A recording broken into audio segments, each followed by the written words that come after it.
带到玩？你会带到玩吗？你会带到玩吗？你会在这个 rally 帶到玩嗎？會在這裡站到聽玩嗎？唔係，我嘅意思係你喺呢度聽呢個人講説話，講到佢講完晒。係嗎？睇報紙嘅，睇報紙知道嘅，睇報紙啊，要幾多？不是，我問的是你要待多久？你要在這邊待多久？那你呢？我看情況，應該是會聽到晚一點。哦，OK，係，我知你。我知道你嘅。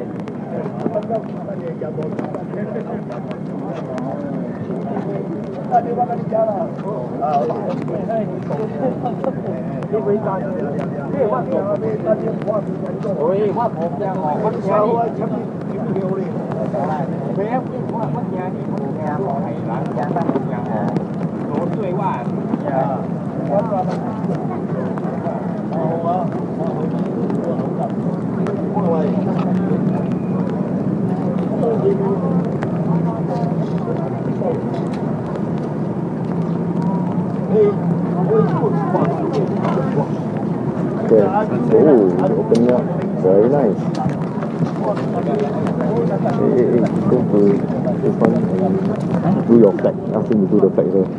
Yeah. Wow, let me see it.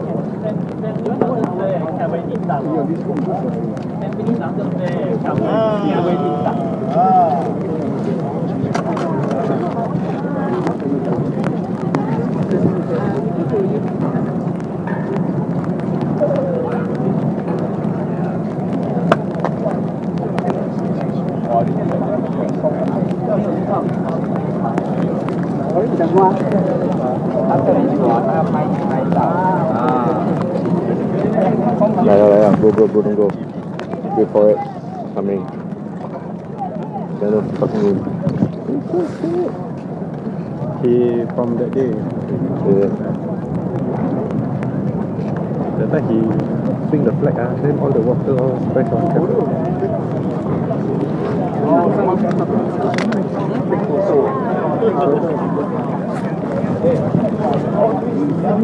看得到啊！希望他停了，这里没有，马上不要完了，还要关掉了，对，还好。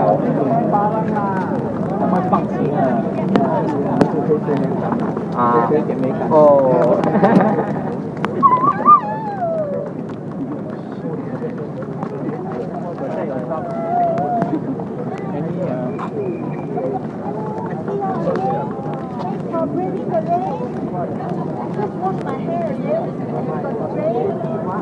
辛苦了，加油！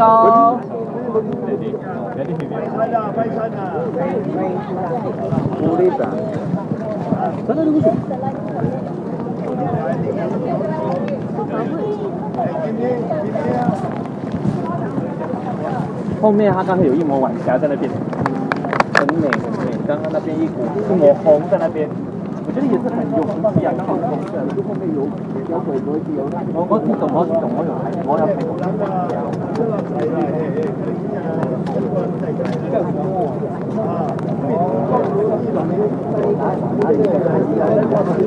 謝謝。你感謝你的我要跟你做事情。哦，謝謝。你願意幫我拿很好了，我有點不好意思。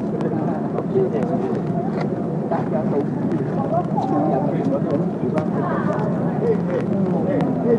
我不清，我是来看。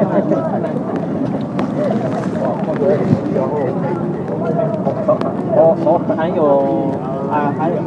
我主要是来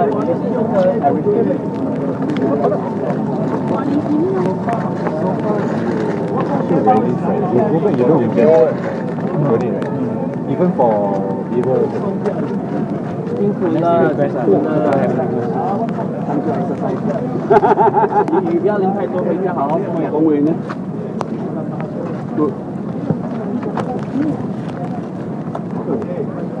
慢慢毛越来越小了，越来越小就好。刚刚好。慢慢来，它就会停。我觉得你们 Hello, everyone. Welcome back to Sun Plaza. Welcome back to Sembawang GRC. Well, it's raining again, but it's okay. I will stand in the rain with you like last time we are here. That was like 3 days ago. So stay with us. Unfortunately, all our SDP umbrellas are sold out, but I can see quite a few umbrellas here. Please share with the one next to you, because sharing is caring. 三巴旺的居民们，你们好！谢谢你们再次来到我们的三巴旺集选区的群众大会。记得哈，5月3号，请投我们新加坡民主党一票，把我们的11位候选人送入国会。Remember, your votes is secret. Come 3rd of May, please vote bravely, vote for the SDP and send our 11 candidates to the parliament. Before we start the rally, can I begin by thanking all of you who paid more than 1,600 for the Tabole Tahan hand-painted T-shirt. Thank you very much. That T-shirt cannot be washed, can only be dry clean because it's hand-painted. Thank you very much for the supporters, the many supporters who donated and bidded for the tees, and we have raised more than 1,600 for the T-shirts. And also, we at SDP, we have good friends. And our good friends are fellow Singaporeans like you. Our good friends are people who came forward to volunteer for us, even though we did not promise them free parking or free to choose the primary school that they can send their children to. Can you join me to give a round of applause to our volunteers all over us, from the merchandise booth to our media team to our election agent? Thank you very much. We also have 11 very good friends. And these 11 good friends are brave enough to be standing as candidate for SDP, even though we did not promise them electoral success, or we did not promise them mayorship when they get elected, but they stepped forward. So come 3rd May, please vote our 11 good friends, our 11 candidates to Parliament. Last but not least, we at SDP also have very good friends in every one of you here who come to our rally even though we did not offer you free chicken rice or free buses back or offer you umbrella, but you stand in the rain with us. And come and buy, and you even come and buy our merchandise. Volunteers for us when we call for polling agent. Ladies and gentlemen, give a round of applause to yourself. Thank you very much for that friendship with SDP all these years. I know among our supporters here with us, some whom I talked to, that they told me that they have actually followed us for like 20, 30 years. Thank you very much. That's very touching. And having said all this, I still would like to thank our media. Thanks for being here and doing the live streaming, broadcasting our rallies, and your very unique way of helping us with our marketing. Thank you very much, because that has actually helped us to sell our merchandise. In fact, our umbrellas, our mugs, our tabole tahan tees are all out of stock. Thank you very much. But we still have books. We still have bears that y'all can actually go to the merchandise booth. And we also would like to take this opportunity to thank our policemen. Some of them standing under the rain. I'm standing with you as well.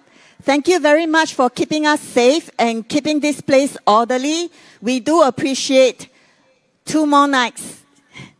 Thank you, our policemen. And also, I realize we have actually paramedic as well. Paramedic that are somewhere that we cannot see, but they will be there should anything happen. Let's also give a round of applause to our paramedics and our men in blue. Thank you very much. Welcome to join me. Yes, Sembawang. And my Bernard, my co-MC for tonight. Good evening, Sembawang. How are we feeling today?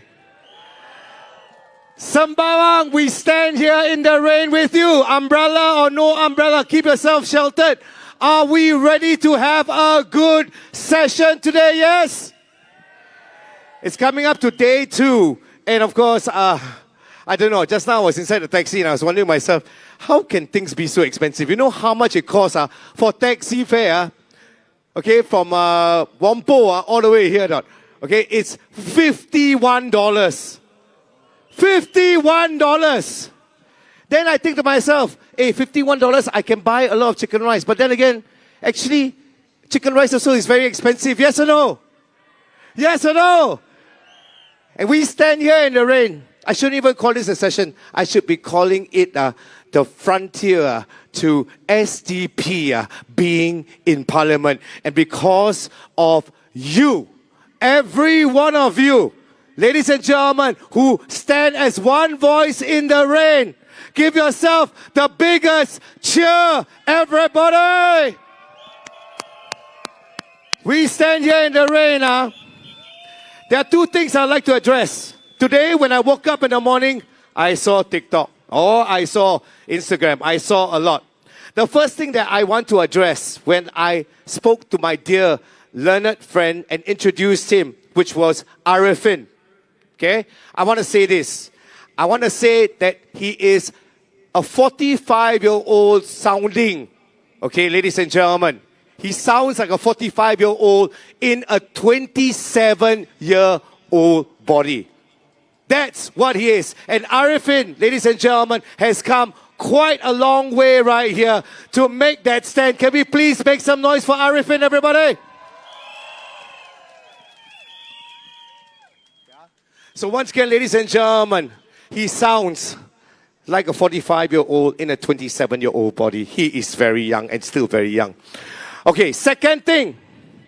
The main thing that I saw is something that I want to highlight to everybody right here. You all saw Jaslyn, right, everybody? You saw Jaslyn and you saw there was a video of her that keep talking about merchandise. Yes or no, guys? Yes or no, guys? I don't know where that video came from, but I just want to say, for my sister here, you are my sister, okay? All the party members are my brothers and sisters. Each and every one of you are my brothers and sisters, okay, guys? So, do we let that happen to her? Do we let that happen to her? You all know what the video was, right?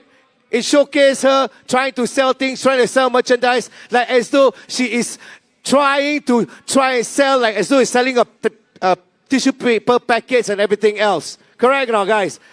Is that fair to her or not? Is that fair to her?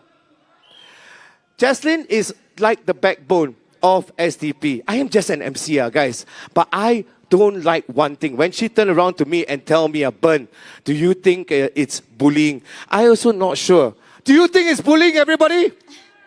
Do you think it's bullying?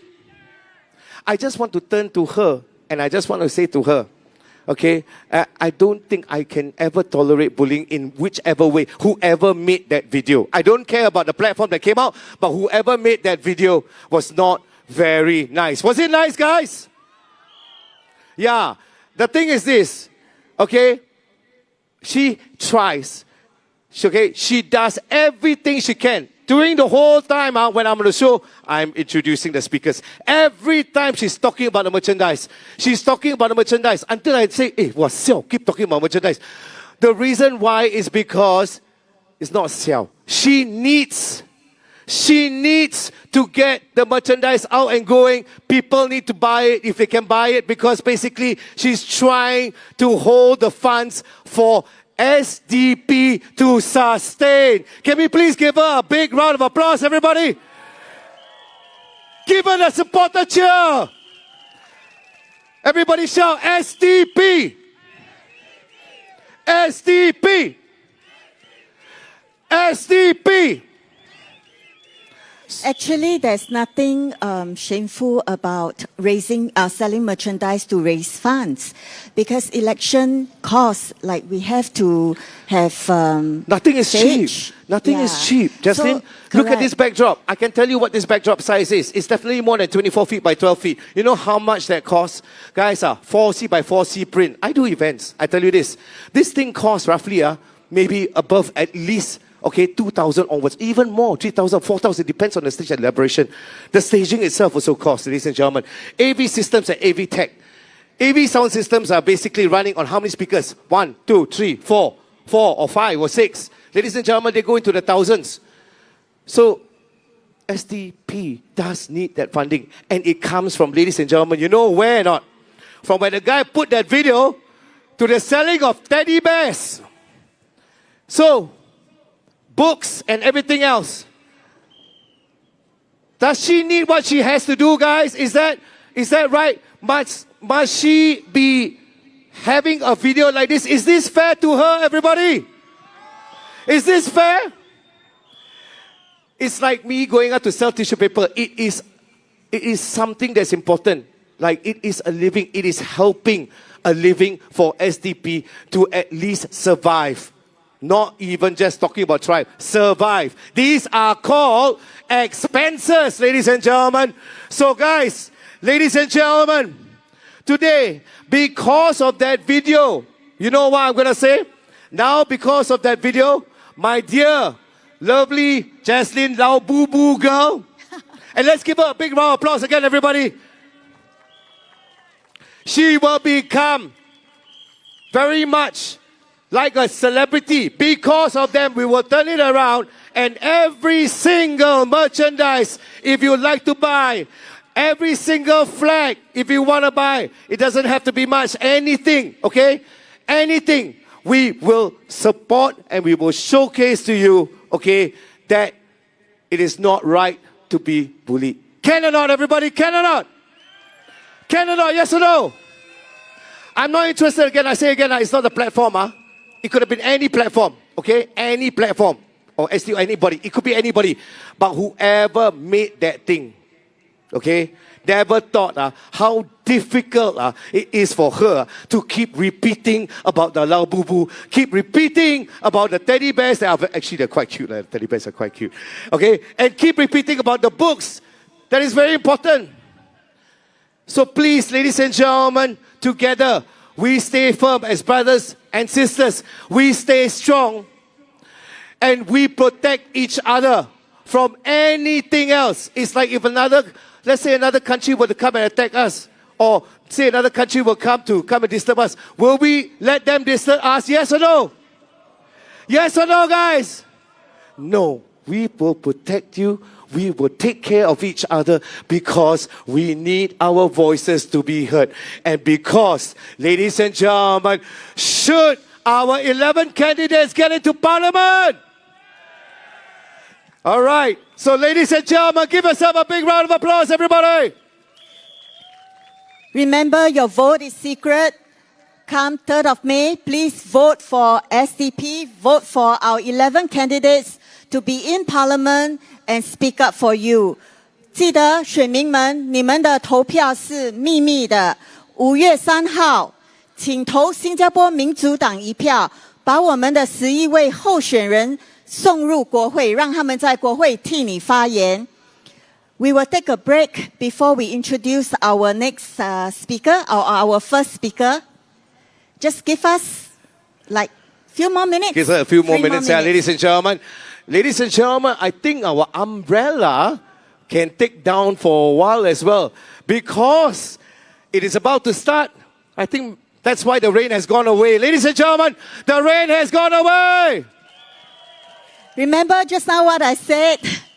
When SDP come, the lightning don't even dare to come, and the rain will be away. All of us here, we chase the rain again, just like that day. And it's going to get more and more packed. The numbers are increasing and increasing. So, ladies and gentlemen, folks, whatever it is, most important, you feel in your hearts, yeah? And of course, we know that we have to have the voice spoken in Parliament. And I've never seen so many dedicated people like us, like you, like all of you. Each and every one of you guys, ladies and gentlemen. All right, so please give yourself a big round of applause, everybody. Give yourself an SDP cheer. It's the last 2 days, last 2 nights of rally. I also seek your cooperation to try to come forward so that later on, when there will be more people to join us, we make space for them. Okay, thank you very much. Thank you very much, everybody. See you back in a while.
All right, ladies and gentlemen, you're about to begin exactly in roughly about 5 to 10 minutes. Hang in there. We're just waiting for our speakers to come in. It's a very heavy traffic jam. So bear with us for a moment, okay? Thank you so much.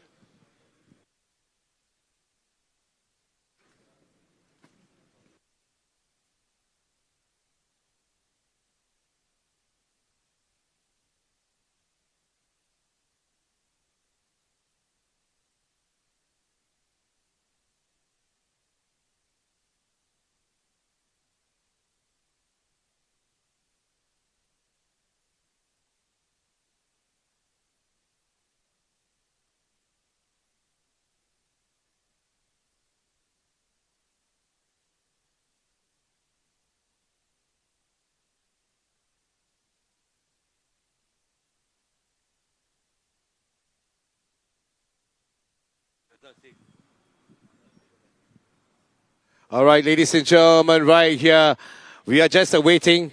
And of course, ladies and gentlemen, Dr. James Gomez has just arrived, everybody, away from the rain.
5 minutes more, right?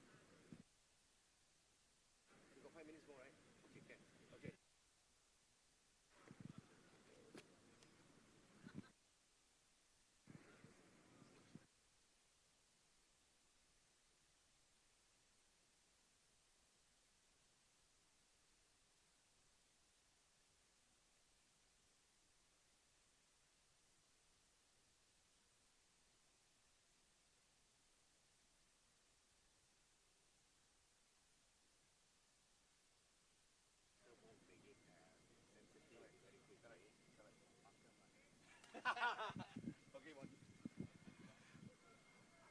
Okay, can I? All right. So, ladies and gentlemen.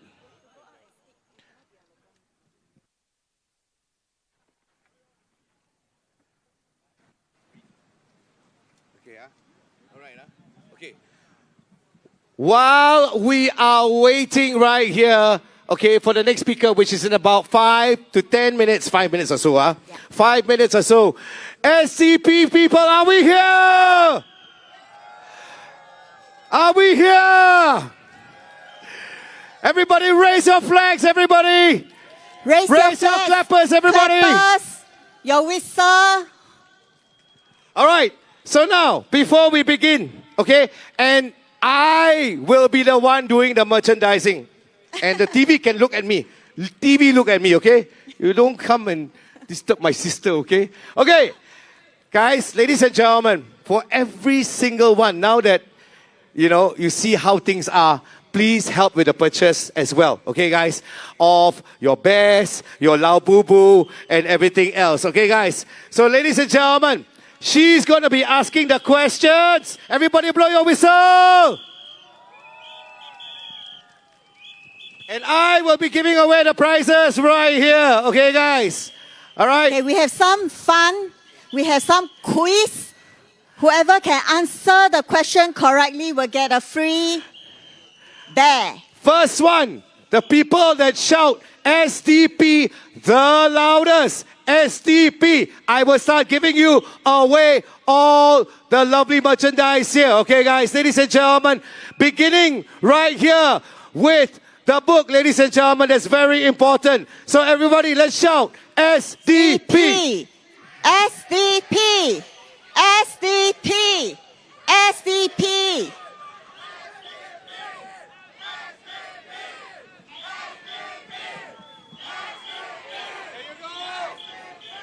Congratulations.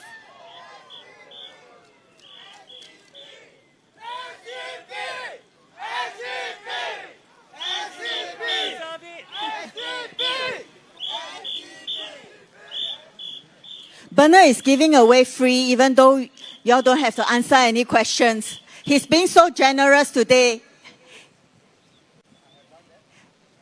The lucky one who got the books, later Dr. Chi will be, after the rally, Dr. Chi will be somewhere in the front to do the autograph session.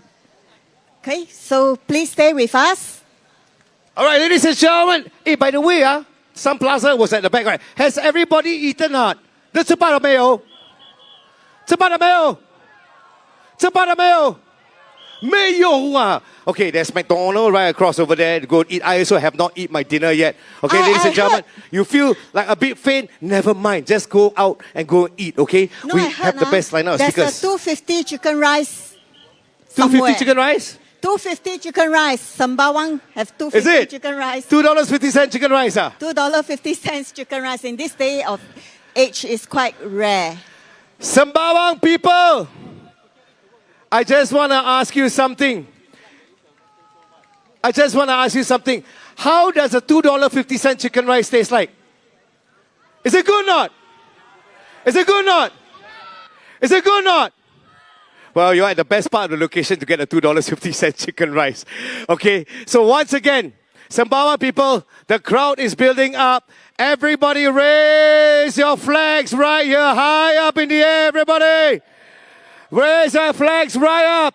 Sembawang, let's the voices be heard together as one from here all the way to the whole of Singapore. Sembawang, if we're ready, make some noise. Thank you so much, Sembawang. And right here, if you see anybody like want to faint or anything or cannot already dizzy, please let us know. Please alert us as well. We also want to say one more thing. To the men in blue who are taking care, it's not easy doing what they're doing. Do me a favor, everybody. Can we please give them a big, warm round of applause, everybody? Let's give them a big hand.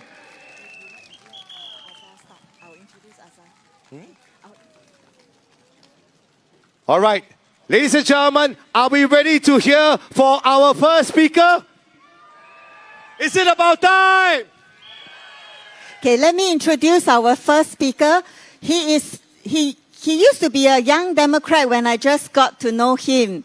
He's Mr. Azhar Sulaiman, and he is a very prominent youth leader in the Malay community. Ladies and gentlemen, let us give a warm welcome to Mr. Azhar Sulaiman.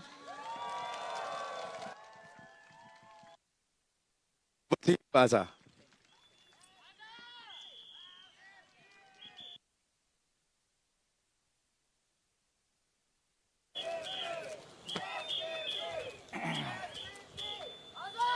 Yeah. Assalamualaikum semua. Good evening, Sembawang. Thank you all for being here, not just as a resident, but as a citizen who care deeply about our country. Last Friday, I stood in Bukit Panjang. I said something from the heart. Bukit Panjang, in short, is called BP. It also stands for brave people. Yeah. And today, I want to say, Sembawang too is full of brave people. You may not shout it, you may not show it, but bravery isn't loud, it's live. It's the mother who skips meals so her children don't go hungry. It's the hawker who keeps the stall open although the cost is rising. It's the student working part-time just to help with the bills. Bravery is waking up every day knowing the system isn't fair, but showing up anyway. But they tell you everything is fine. They say, trust us, HDB is still affordable. Trust us, the economy is strong with them. Trust us, your future is safe with PAP. But let me ask you something, Sembawang. Does it feel fine? Are your children able to buy home easily? Is your retirement secure? Can you afford to fall sick? Yes. Can you afford to grow old? The PAP solution is always the same. Throw more grants, hand out more vouchers, distract with more gimmicks like $1 eggs and all that. But the brave people of Singapore, you deserve real solution. We need housing policies rooted in fairness, not profit. Healthcare that is about healing, not bills. Leaders who listen, not lecture us. That is what Singapore Democratic Party is here to offer. We are not perfect, but we are honest, we are brave. We are not backed by GLC or billion-dollar budgets. We are backed by something stronger, the will of the people.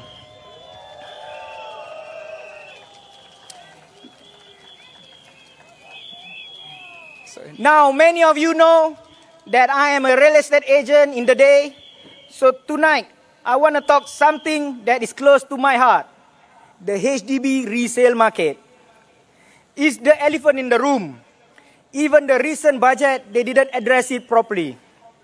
Yes, prices continue to rise and fast. Last year alone, the price of our HDB increased by 10%. Here in Sembawang, the cheapest 3-room flat cost nearly 500,000. Why? Because there are hardly old flats in Sembawang. So if you are single and 35, you almost cannot afford a resale flat here. Unless you are a high income earner or have significant CPF or cash savings. HDB own website shows that it had increased 37% in the last 4 years. Last week I shared how my client 4-room flat gained 65% just like that. 65, just like that, in 5 years. Yesterday, I calculated for another client of mine, 5-room flat. It grows 60% in 5 years. Do the math for your own home. You might be shocked. Some might say, good what? Price go up. But really ask yourself, who benefit the most when every year the price go up by 10 to 12%? Is it the young people buying their first flat? The retirees looking to downgrade? No, it's the bank or HDB that borrows out your loan, your home amount, loan amount. Number 2 is the government, because the more you park your CPF in your home, the more money is available for them to do their investment. And they pay you back 2.5%, cheap loan for them. Number 3, the government again, because they collect more tax, property tax, and all the stamp duties when you buy a home. But we are not here to complain. We are here to offer solutions. That's where our non-open market flats policy is here. For those who want a home, not an investment, no land cost, must sell it back to HDB, simple, secure and fair, so it'll be cheaper. Because not everyone want to get rich in life. Some just want to be happy for peace, stability and dignity. Why not provide the option for us? Number 2, our solution is rent-to-own scheme for first-time homeowners where rent contributes towards eventual ownership. Every year, I meet at least one client of mine that want to sell their flat the same year that they collect their keys. Most of the time is because they are getting divorced. I'm sure HDB face this a lot of time for their BTOs. And I have one more idea. This is for the sandwich class. Do bear with me because not everyone would relate to this. But it has something to do with our slogan. Thrive and not just survive. The proposal is scrap ABSD for Singaporean buying their second property. Because today, if you have a HDB and you want to buy a second property, you have to pay almost 24% of extra taxes. That is not helping people to grow. That is holding them back, killing their dreams of wanting to own a second home. Maybe that's the point. PP only want us to survive, not thrive. Sembawang, I came here for this rally. I saw potential. I saw pride. I saw pain that had been ignored for far too long. But most of all, I saw bravery for coming here, although it was raining just now. So bravery is not just in Bukit Panjang. It's not just in Sembawang. It's in all of us, waiting to rise. So tonight I ask you, be the brave people who choose change. Be the brave people who say enough. Be the brave people who light the path forward. If Bukit Panjang was the spark, let Sembawang be the flame. Let's show the whole nation that courage is contagious. That hope is powerful. That change is possible. On 3rd May, all of your voters will be equals. All of your vote will be equal. And it will be very important because it will be a very tight contest for all our 11 SDP candidates. So vote with your heart. Vote with hope. Vote like the brave people you already are. Thank you, Sembawang. Let's be brave together. Let's take our future. Jadilah orang yang berani. I would like to end with a simple poem for all of us. We are not the rich. We are not the few, but we are strong and we are true. We don't have power, gold or fame, but we have hope. That's our flame. So rise with courage, cast your vote for dreams we held, for words we wrote. The future is ours, no more disguise. Stand tall, stand proud, let brave heart rise. Thank you, everyone. SDP, SDP. Thank you, Azhar.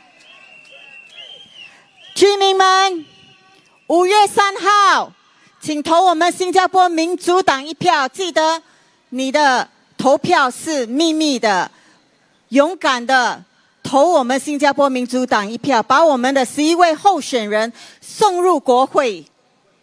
And now, ladies and gentlemen, over to our next speaker right here. Let's give him a big warm round of applause. Right here. Yes, let's give her a big warm round of applause, ladies and gentlemen. She's right here coming in for Suraya, everybody. Suraya is also our candidate for Sembawang GRC. Let's give the chant, everybody. SD.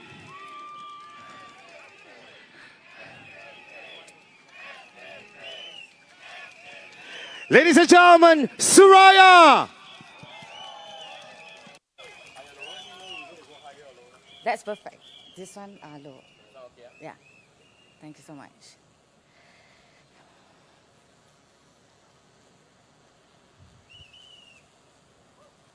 Thanks. Lower a bit, lower a bit. Thanks, Jay. Thank you, Shawal. Thank you. Good evening, Sembawang. Wow, it's good to see so many of you here tonight. We want to extend our sincere gratitude to our members and change makers for their tireless effort and dedication. Thank you also to our wonderful MCs who have given their all in support of our cause. There are a couple of ways you can continue to help us move forward. We would be grateful if you would consider supporting us by purchasing our adorable bears. Additionally, we are currently looking for enthusiastic individuals to sign up as polling agents. Your involvement in this crucial role would be invaluable. Thank you for your ongoing commitment and support. We note Minister Ong Ye Kung's suggestion that the Singapore Democratic Party has taken a leaf from another opposition party's housing proposal. This is factually incorrect and misleading. Let's set the record straight.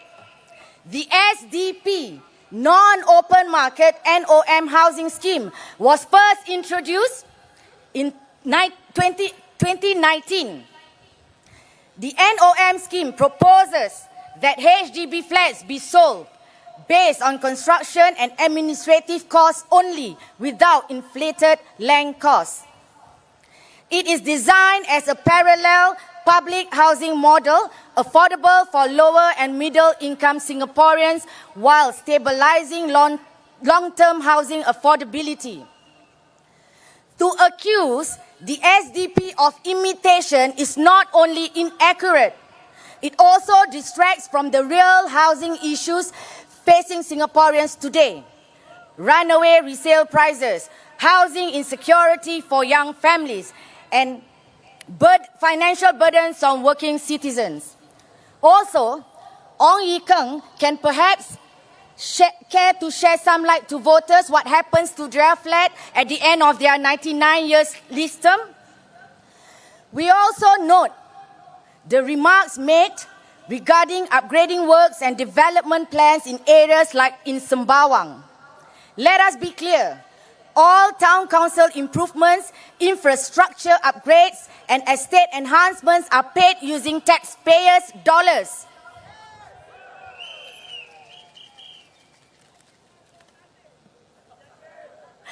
They are not party gifts. They are not political rewards. They belong to the people of Singapore, regardless of who they vote for.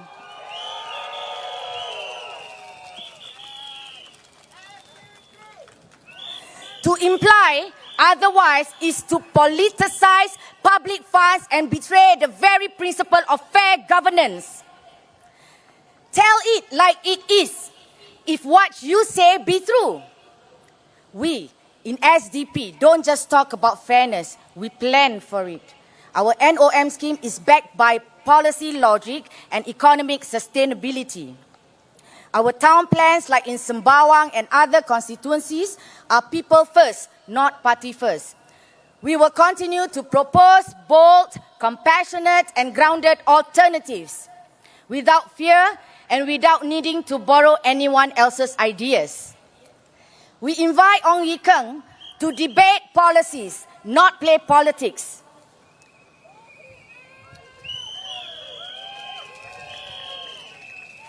Let us move the conversation away from turf wars and back to what truly matters: the people's homes, the people's lives, and the people's future.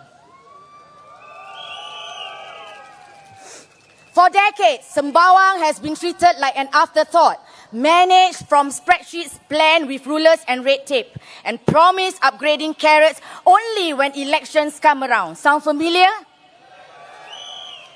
In 2006, they dangled leaf upgrading. In 2011, they waived a $500 million renewal plan.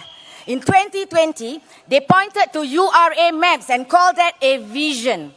And now, in 2025, they say, look, a seafront district coming soon, maybe, eventually, just trust us. We say, enough already. Sembawang deserve more than just brochures and blueprints. You deserve a town that builds with you, for you, and not just when it's convenient for a campaign.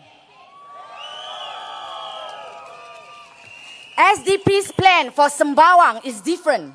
It's not about pouring more concrete and steel roofs. It's about putting care, community, and heart back into the heartlands. Now let me ask you, how many of you have tried crossing an overhead bridge in Sembawang with groceries, or with elderly parents, or while carrying a child? And yet, no lifts, no ramps, just good luck and strong knees? But don't worry, the PAP says, be resilient. Resilient? Resilience is not climbing stairs with arthritis. It's a government that sees the stairs and installs a lift. We, in the SDP, will push for elevators at every major overhead bridge, because accessibility is not a luxury, it's a dignity. And speaking of dignity, our elderly have built this town. But how many proper resting spots are there for them when they go out for a walk? You know what we say? You can't sit on GDP. So, we'll install more seats with armrests and back support in high traffic areas, not just for comfort, but to show respect. We don't measure progress in dollars. We measure it in how we care for those who came before us. Now, I want to ask the young people here something. Have you ever tried finding a quiet, air-conditioned space to work or study in Sembawang without buying a $6 coffee? You either squat in a cafe or fight for power sockets at the library. We will fix that. SDP proposes a public collaborative co-working space open to students, freelancers, startups, retirees learning new skills. No need to buy a latte just to charge your laptop. And for the younger generation facing stress, anxiety, pressures from studies or work, we will build a youth mental wellness center right here in Sembawang. Because well-being shouldn't be a taboo. A support shouldn't come with strings attached. We don't need another overpriced mall. We need spaces that heal, that connect, that care. Now, let's talk about our coast. You know Sembawang Park Beach, right? Well, surprise, it got a fair grade for water quality, which is government speak for, maybe don't swim unless you have good insurance.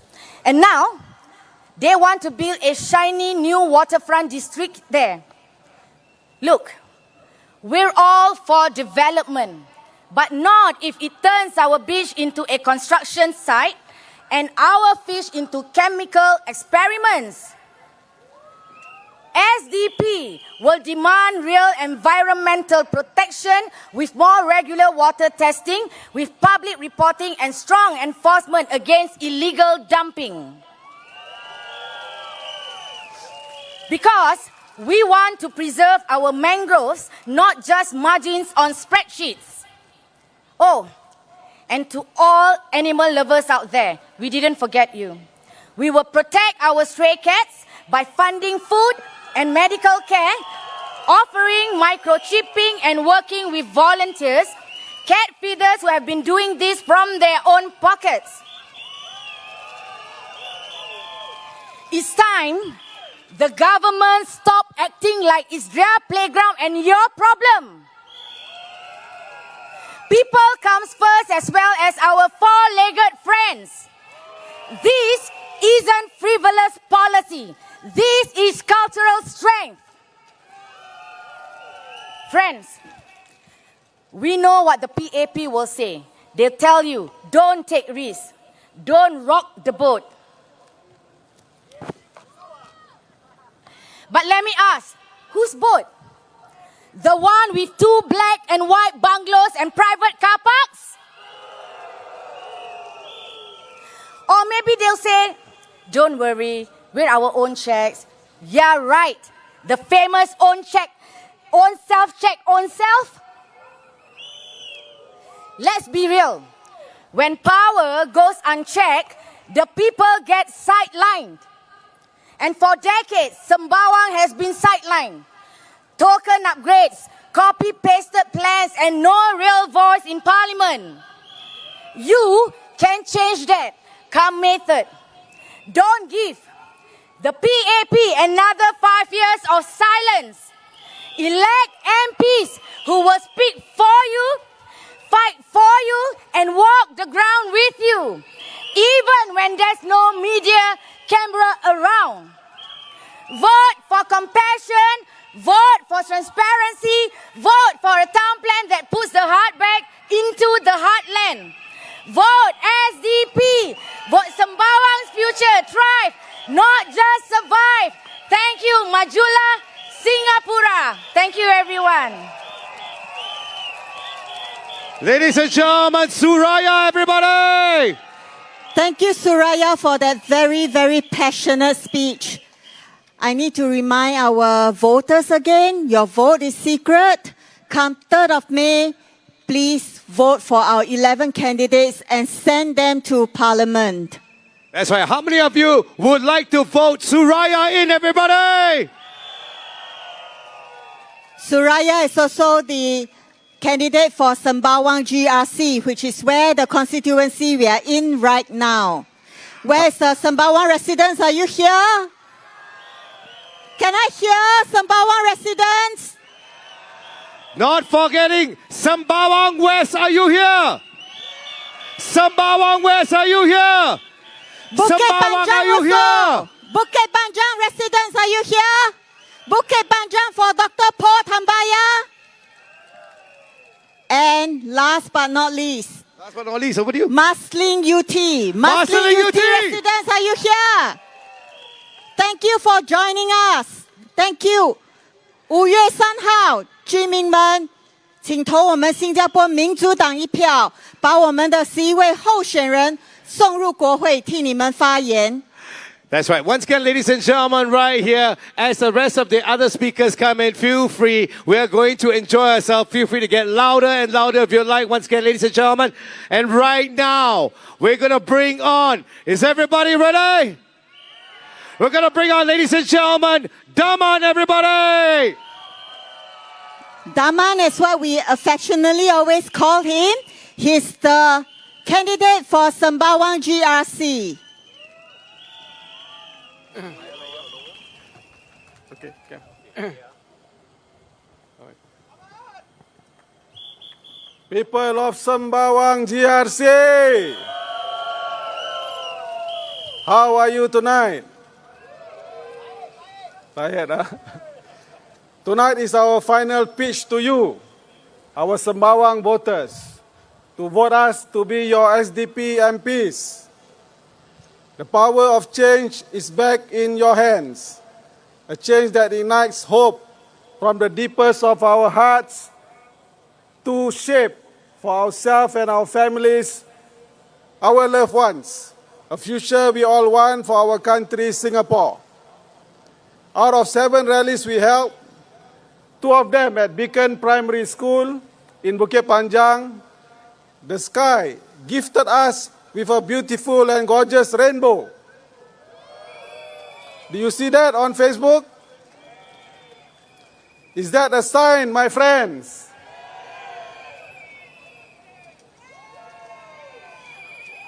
We are grateful that the sky has poured its blessed rain on us on many days throughout this campaign to cool our hearts and wash away our fears. Sembawang, you have embraced us with your smiles and cheers, urging us on, Jiayo! When we meet you at the coffee shops, the MRT, the corridors of your homes, we feel the warm welcome. Thank you, Sembawang!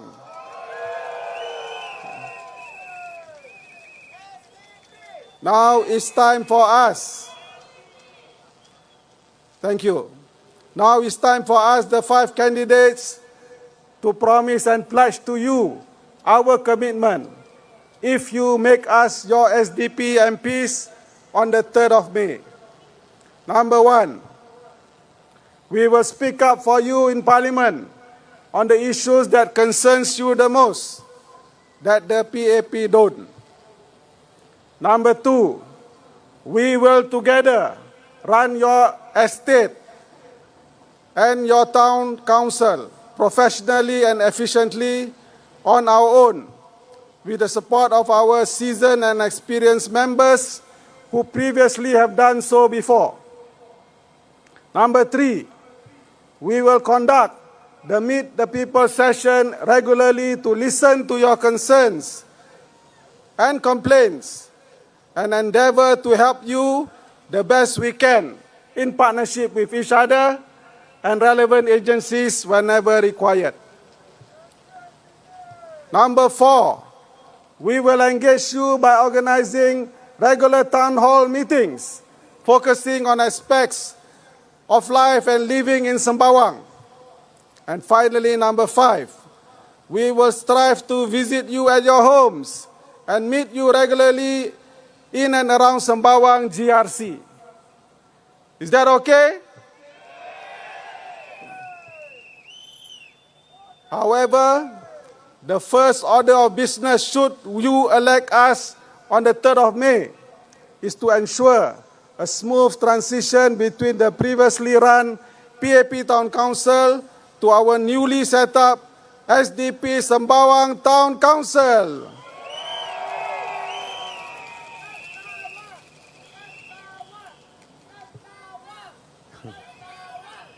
These are our...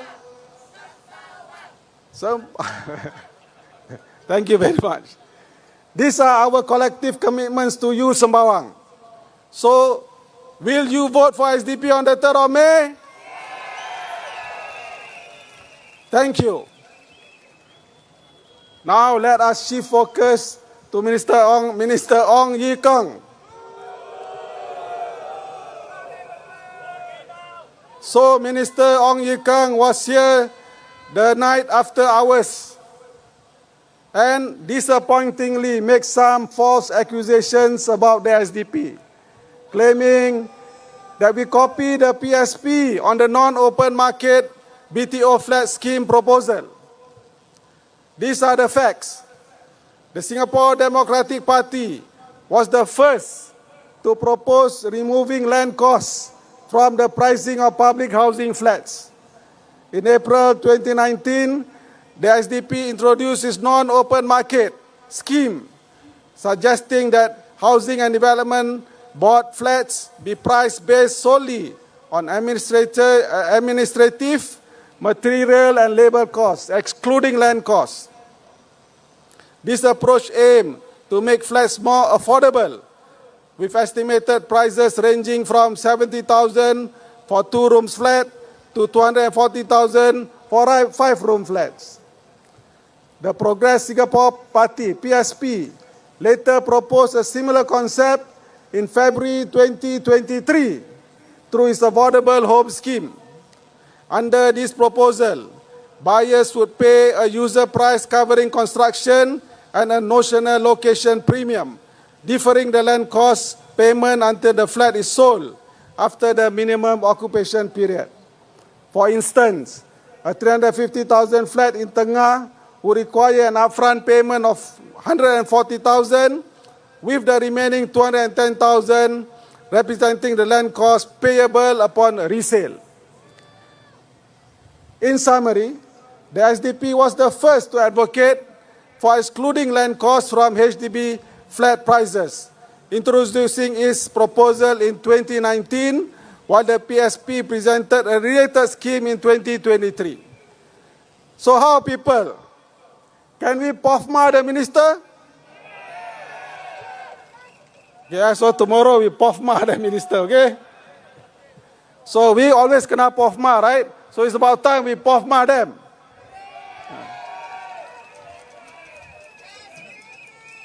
Then, thank you very much. Then, in another part of his speech, he said things to imply that only he and the PAP MPs can discuss and partner government agencies. And that, yes, how can that be so? And that his ministerial position advantages Sembawang. On the first point, is he saying that the government agencies are partisan and politically beholden to the PAP? Surely not, right? Such that when we become MPs, these agencies will not talk to us, because it sounds like that. The government agencies and the civil servants who run and operate them are professionals and non-partisan, and definitely do not have any political masters. Or does Minister Ong Ye Kung think otherwise, or have been acting otherwise all this while? In other words, he has been abusing his party and political position to get the government agencies to work for him. Has he been behaving like their political masters? Has Minister Ong Ye Kung overstepped his political power? He better get back in line before he need to belakang pusing the second time in this election.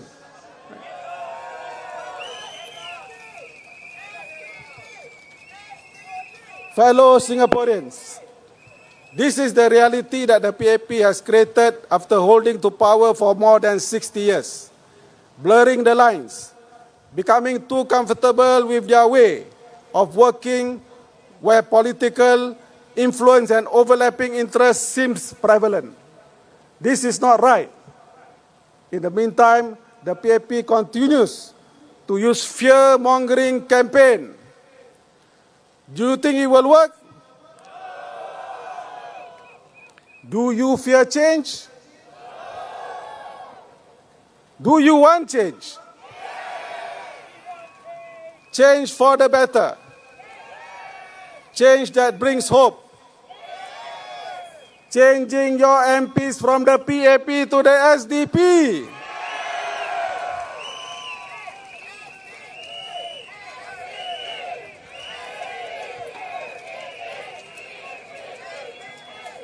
Thank you very much. Among what was said here by the PAP is don't play with your votes. You may lose too many ministers. And that to them may be bad. Is that bad, my friends? Is losing Vivian Balakrishnan in Parliament bad? Is losing Ong Ye Kung in Parliament bad? We have Dr. Paul Tambaya, can take over him as the health minister anytime.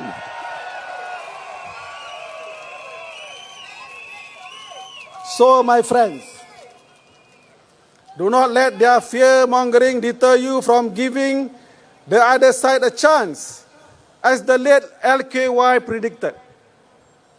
So on the 3rd of May, be brave and courageous to try the other side and vote for SDP.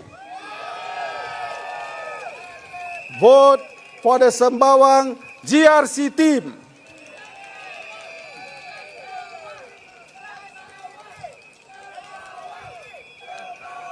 Thank you. Allow me to speak in Malay. Boleh, terima kasih.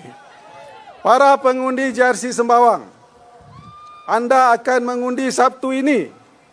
Kuasa rakyat sekarang di tangan anda.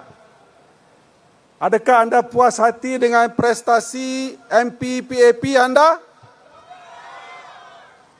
Bukan saja dalam hal ehwal bandaraya anda, tetapi yang lebih penting lagi, kemajuan yang lebih syumul, merangkumi kesejahteraan anda dan keluarga anda di bumi Sembawang ini.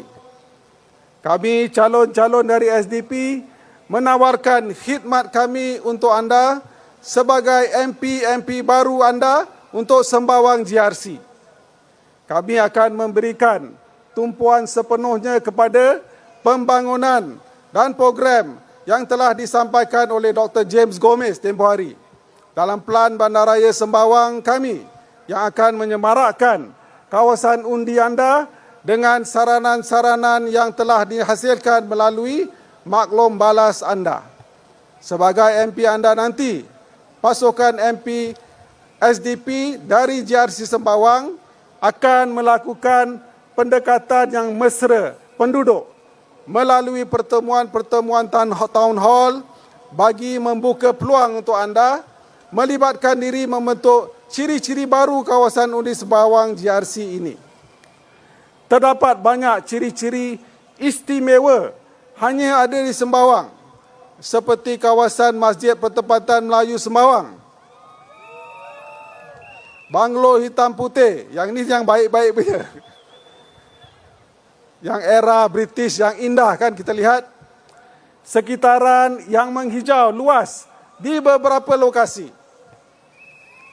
Semua ini akan menjadi pemangkin untuk mencetus buah fikiran segar dan baru untuk kami sebagai MP anda bersama-sama dengan anda lakarkan kebugaran baru untuk Sembawang GRC. InsyaAllah. Boleh?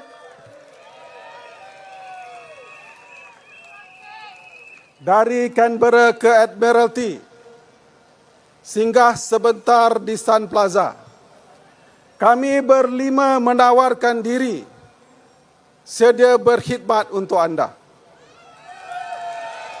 Selamat mengundi pada 3 Mei. Undilah SDP. Terima kasih.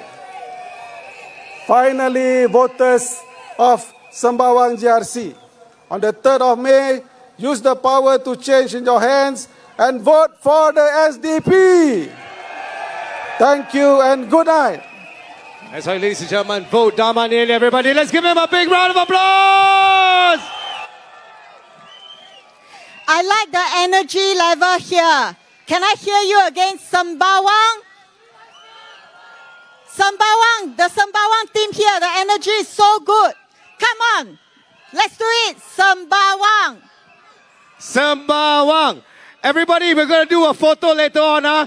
Let's go. Sembawang. Hands up. Sembawang. Sembawang. Sembawang. Sembawang. That's right. Sembawang, make some noise. Remember, 3rd of May, please vote for our 11 candidates and send them to Parliament. Your vote is secret. Do not be afraid to vote for SDP. 5月3号，居民们，请投我们新加坡民主党一票，把我们的11位候选人送入国会。That's right, and that's why we're here, everybody, to bring up our next speaker. Let's bring it up, bring it warm, bring it hot, ladies and gentlemen. Let's do it together. Sembawang. Sembawang. Hands up. Ladies and gentlemen, Mr. Alfred Tan. Let's give him a round of applause, Mr. Alfred, everybody. Alfred is a candidate for Sembawang GRC.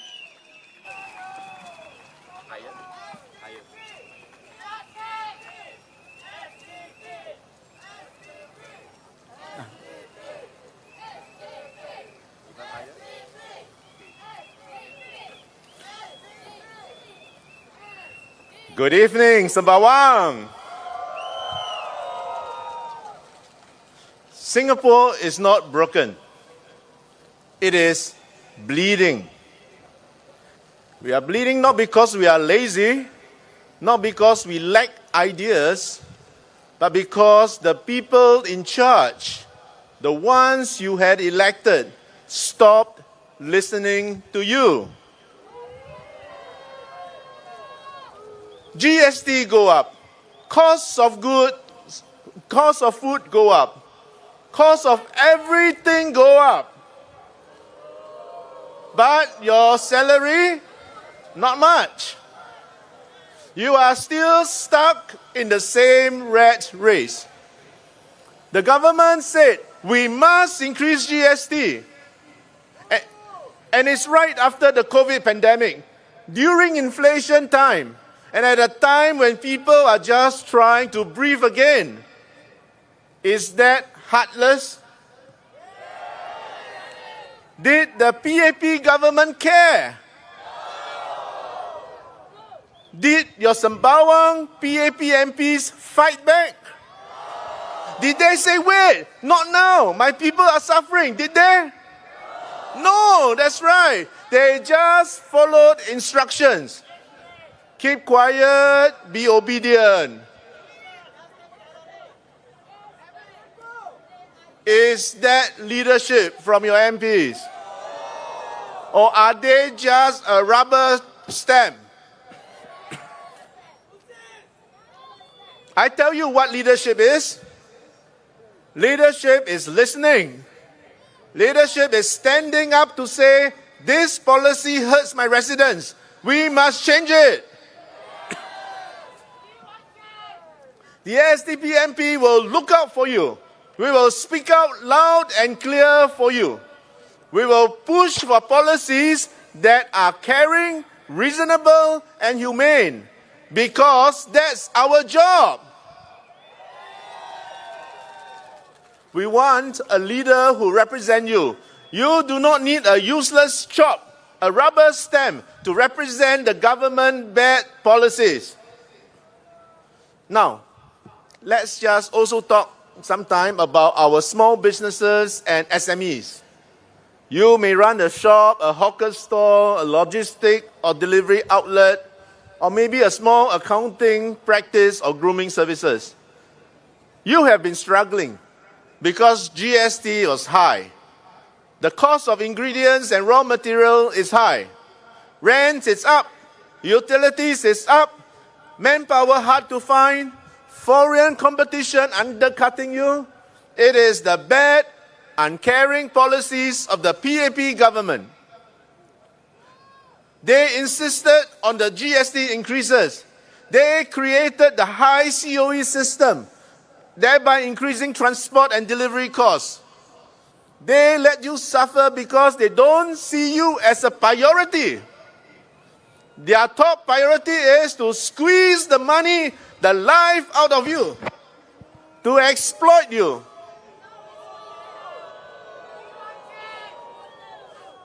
A thriving SME ecosystem is the strength and backbone of a strong, independent nation. The MNCs come and go. They go where the cost is cheaper, where workers and rents are cheaper, and they do not have any loyalty to any other host country except their home country. We in the SDP say this clearly. Small businesses are the soul of the local economy. The SMEs are the strength of a nation. They impact many, many aspects of the lives of the people, the community, the town. They are too important to ignore. The government controls most of the land in Singapore. It can set policies to control the cost of land and rent here in Singapore. If the government sets certain caps or certain restrictions on property prices, especially those government-owned properties which they own a lot, the nation can collectively benefit and progress better. If the price of the coffee shop below your block has not been sold at such crazy prices, the store rentals will not need to be so high. Then the food sold by the food stores will not be that high. If the price of the resale secondary HDB market has not been sold at such crazy prices, the rest of the country's HDB flat prices will not be pulled up by these few crazy transactions. And now, since the PAP government takes reference from the prevailing selling price of flats in that area, more moderate resale price will now certainly contain the prices of upcoming BTO flats. The SDP has in our proposal a new stock of public flats that will be sold at a cheaper rate. This will help Singaporeans get a roof over their heads without saddling themselves with debts for so long. The price of non-open market flats, the NOM flats, the SDP calls it, will be calculated without the land cost, but with the condition that it must be sold back to the HDB when the flat lease owner moves out later. Now, the rest of Singapore can still buy the more expensive existing flats if they want to. Our NOM proposal has been in our policy papers long before the PSP was set up. So it befuddles me and my colleagues in the SDP how Mr. Ong Yi Kang could publicly accuse the SDP of taking this fantastic idea from the PSP when the PSP has not even been born.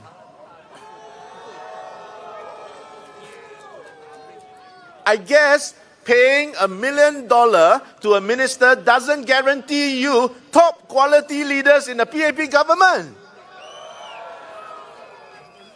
And as usual, the PAP ministers will never apologize for their foul-ups because in their minds, they can make no mistakes. Is that the kind of leader and minister Singapore deserves? The bad and heartless policies of the PAP government, such as the increase in GST, the increase in property prices in Singapore, is killing the spirit of everyday Singaporeans and SMEs. That greed of the PAP government to want to squeeze out as much as it can out of ordinary Singaporeans must stop. Voters on Sembawang, stand up and reject the PAP. Send that message to the PAP. Do not fear. Instead, stand up confidently because of the new hope, a better tomorrow.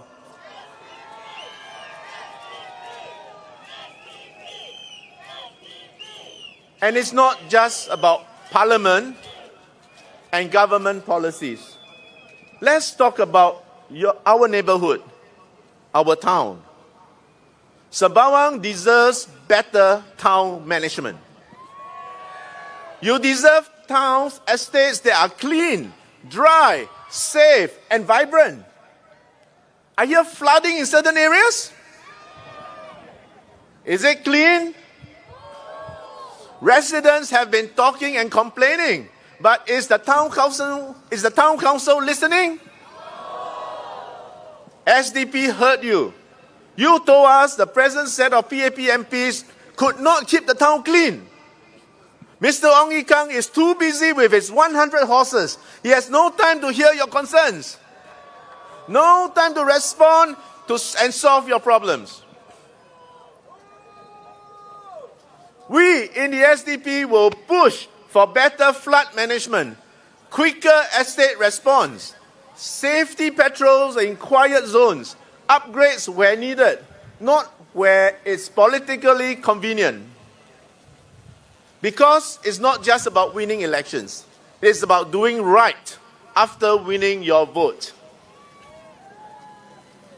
This is how we build a vibrant, caring town with real ground presence, not just posters and banners that you see around the town now. Let me say this clearly. The SDP believes in building Sembawang from the ground up. Not just through policies, but through presence, through your partnership, through the people. We are not here to be heroes. We are here to be your voice, your backup, your team.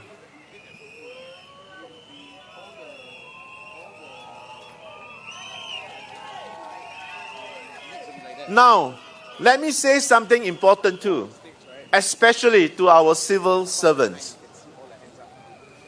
To those of you working hard in the civil service, maybe you have been told cannot vote opposition. Maybe you have been pressured to just support the status quo. Let me be very, very clear. Your vote is secret. No one, I repeat, no one can see how you vote. Your bosses in the civil service cannot see your vote. They do not know. And you know what else? In a democracy, a good civil service works with any elected government, not with just one party. Not voting PAP is not betrayal.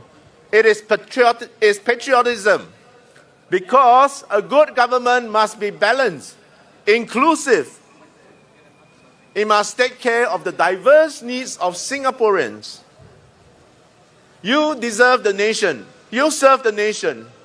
And that includes the people, not just the ruling party. So, to every teacher, nurse, HDB engineer, military officers, stat board executive, LTA planners, civil service, you are allowed to vote for change. And we thank you for your service, no matter how you vote. But vote with heart. Vote with conscience. Now let me close with this. You don't need perfect politicians. You just need politicians who care, who listen, and who dare to speak up. And that's what SDP stands for. So in this election, if you want a well-maintained and caring town, if you want real help for businesses, if you want an MP who dares to challenge unfair policies, if you want someone who will never forget where he came from, then vote with your mind, vote with your heart, vote for hope, vote for life, vote for change, vote SDP. Thank you, Sembawang. Majulah, Singapura.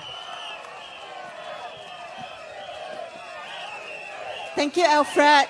Ladies and gentlemen, Alfred, everybody, Miss Alfred, let's give him a big hand. So on 3rd of May, like what Alfred said, we will remove them. That's right. And the spirits are getting stronger and stronger by the minute. Ladies and gentlemen, everybody right here, Sembawang, we thrive. Once again, not just survive. Everybody make some noise! Sembawang roar! And commercial break. It's time for me to do my job again. Everybody, let's give her a big round of applause. She's gonna do her job, guys. Let's give her a big hand, guys. Let's give the support she needs. Take a nicer picture of me, please. When you want to post, take a nicer picture of me. Supporters, please go to our merchandise booth, get a clapper, get a bear, get a book, support us. We need all the support that we can to fund this campaign. And also, the SDP need polling agent. Please sign up as our polling agent. For more information, please go to our merchandise booth. They'll be more than happy to explain to you, the shift and what is needed for the polling agent. That's right, supporters, give yourself a big clap. Everybody clap as loud as you can, guys. Jaslyn, I'm going to do this one for you. Everybody, when I say 1, 2, 3, okay, everybody, for her. Because you know what she's been covered, having to go through so much. Right here, bring your clapper, bring your books, bring your lao boo boo. Everybody, I say 1, 2, 3, everybody, raise your flags and make some noise. This one is for you, Jaslyn. Sembawang roar!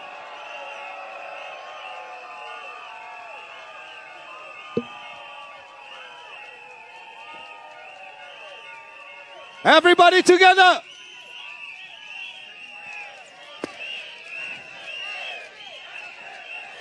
That's the crowd.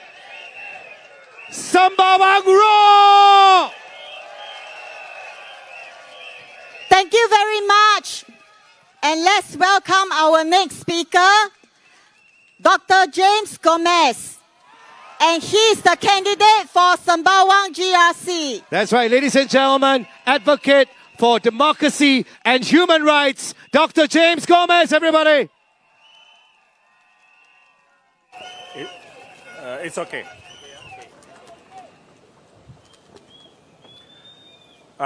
Today, the title of my speech is called Reset Sembawang.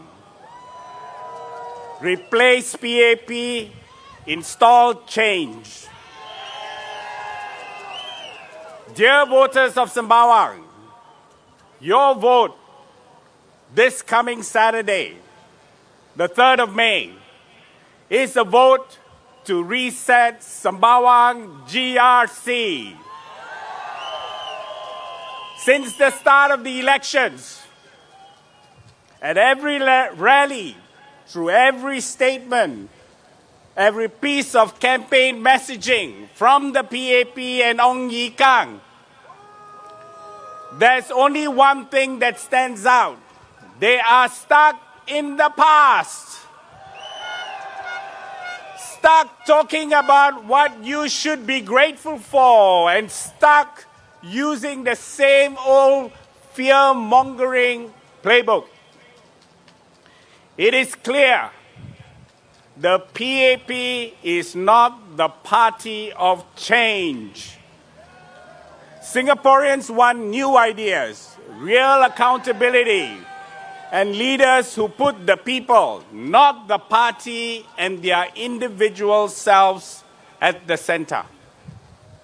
In the run-up to the elections, and now through this election season, analysts, netizens, observers, and residents alike have ranked the SDP as one of the first-tier opposition parties in Singapore.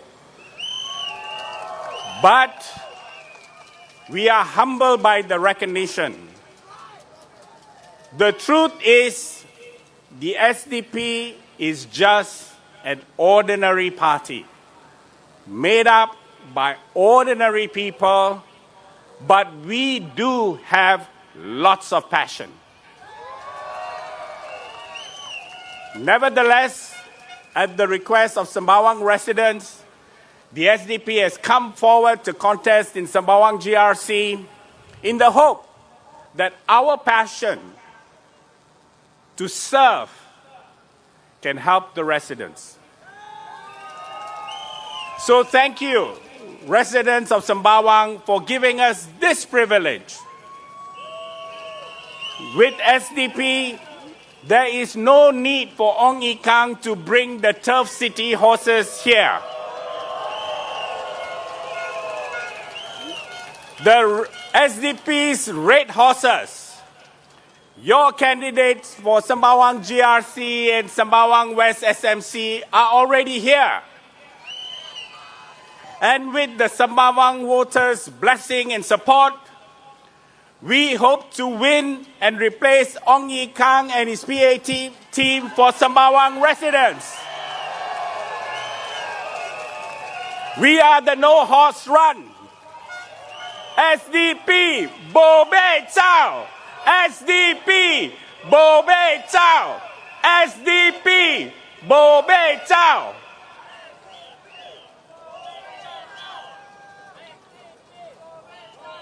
Ong Ye Kung says, if you don't want to give us, the PAP, a blank check, then don't give the SDP a free pass either. It is the PAP that has had a free pass for decades. And what have they done with it? Look around you. Cost of living has soared, job security is failing, while inequality is rising. Healthcare is expensive for ordinary Singaporeans, and support is piecemeal. Every year, every election, it is the same issues and the same hardships that Singaporeans have to face that the PAP cannot resolve. Ong Ye Kung has collected millions in salary from the taxpayers' money. It is his job to deliver results, not to sit back while the civil servants do the work and arrogantly shoot down the SDP's ideas collected from Singaporeans to alleviate the people's suffering. We can no longer afford to be passive against this inability of the PAP to solve the people's problems. The situation simply cannot go on. It must stop here and now. The PAP team in Sembawang has to be replaced. Let's speak about Sembawang's town development. Every election, the PAP boasts about whatever infrastructure that has been built in the past years. Ong Ye Kung says, do you think any of this would happen if the SDP were in charge? Dear Sembawang residents, these aren't PAP gifts. Town development is not a PAP favor to give or not to give to the people as said when it chooses. These are public projects funded by taxpayers and have to be completed according to the national plan. But what is Ong Ye Kung doing? He's issuing thinly veiled threats to Sembawang residents. Vote for the PAP or lose your development projects. What we are seeing now is the true face behind Ong Ye Kung's social media spun narrative. A politically presumptuous, a politically entitled, constituency hopping, underperforming minister who now can sense the Sembawang voters do not want him anymore. But let me ask, where is Ong Ye Kung's Sembawang town plan? On 7 April, early this month, he announced that the Sembawang plan for the next 5 years will be published in the coming weeks. It has been 3 weeks, and we are on the second to last day of the campaign. Still no sound, no picture. He has become a silent Ong, a Bo Sia Ong.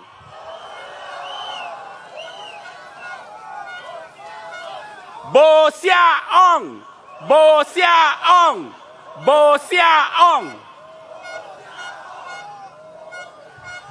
Meanwhile, the SDP has delivered its own town plan titled Putting the Heart in Heartland for the constituency in the Northern Strategy.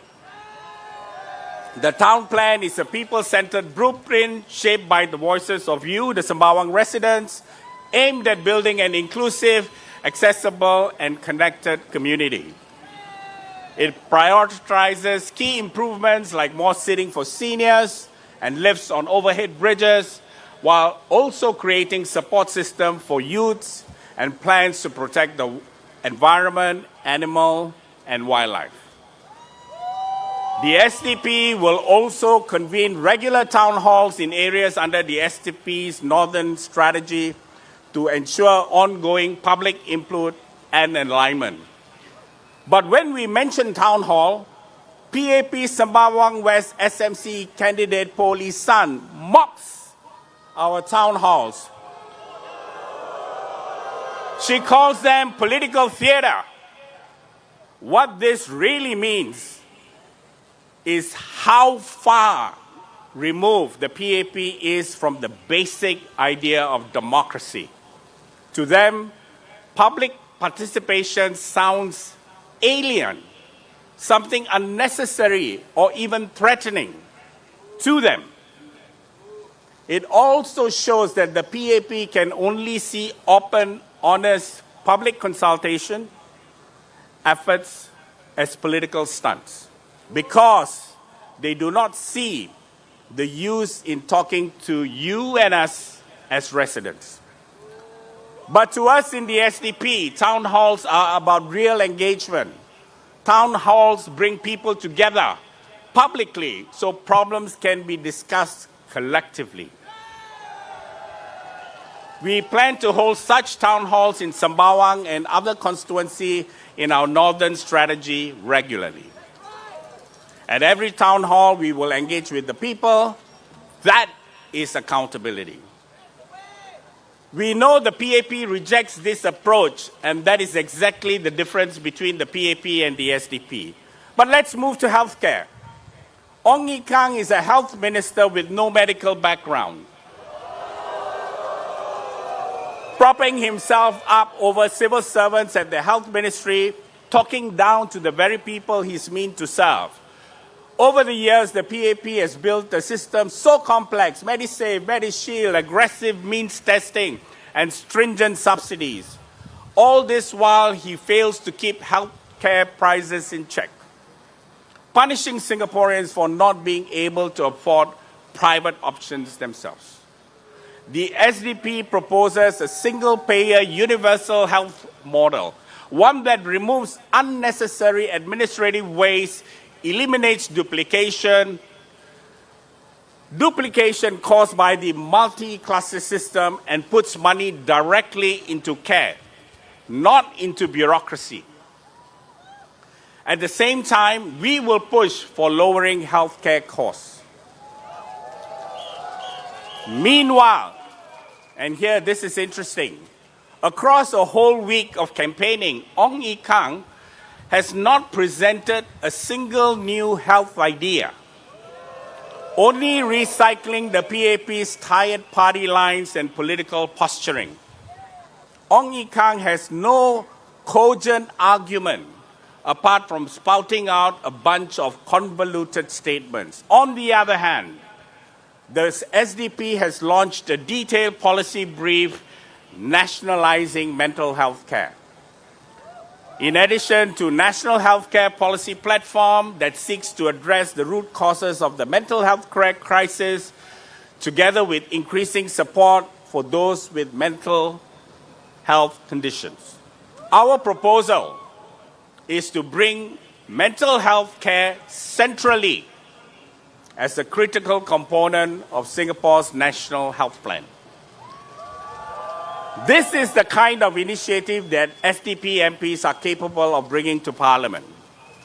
Our initiative on the town plan and the national health care are examples of the ideas and work SDP MPs can do for the residents of Sembawang GRC.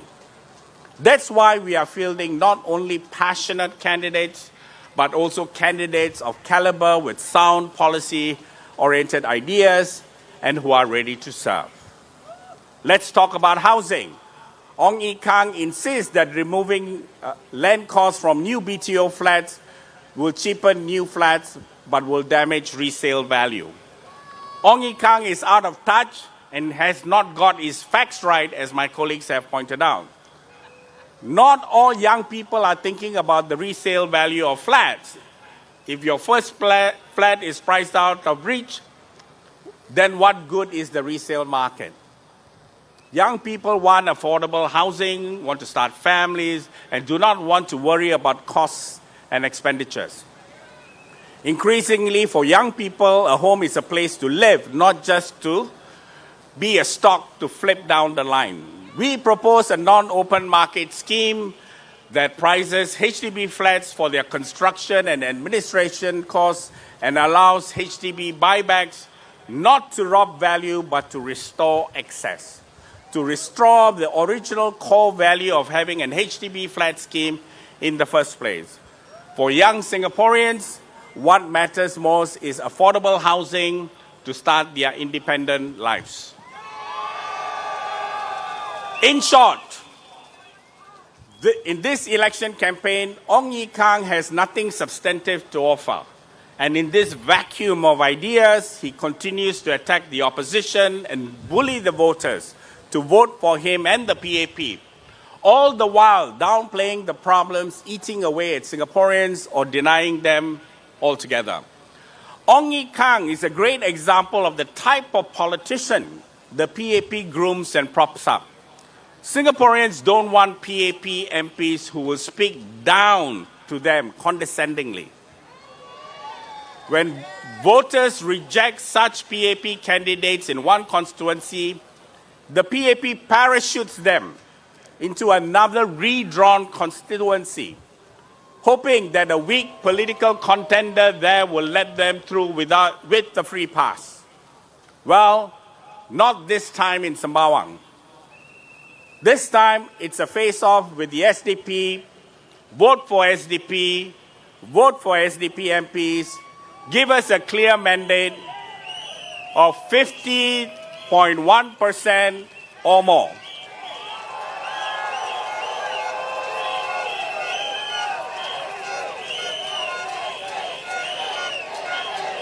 It is clear as we gallop into the final turn that Ong Ye Kung is hemorrhaging public support. Hence, he has started on a political self-praising campaign. Self-praise, if it's used judiciously, can be a positive tool to boost confidence and self-esteem. In Ong Ye Kung's case, this self-praise is excessive, boastful, and arrogant. It is simply too much. So Ong Ye Kung leaves us no choice. We have to sack that bugger! Sack that bugger! Sack that bugger! Thank you. Thank you. Thank you, James. Dr. James Gomez, everybody! 3rd of May, please vote for our 11 candidates. Vote for Sembawang GRC. Let them be your representative in Parliament. That's right, ladies and gentlemen. Vote for the right bugger! And now, leave it to intro, dear. Now, allow me to introduce our Sembawang GRC candidate and also the team leader, Mr. Brian Lim.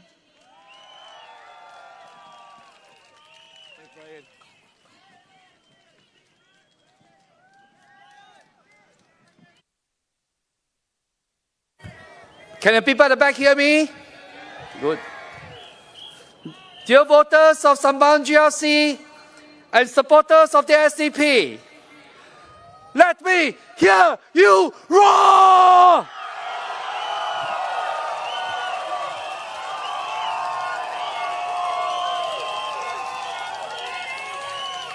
Thank you. First of all, I'd like to speak in English for the first few minutes of my speech to make a rebuttal to Mr. Ong Ye Kung's criticism of our party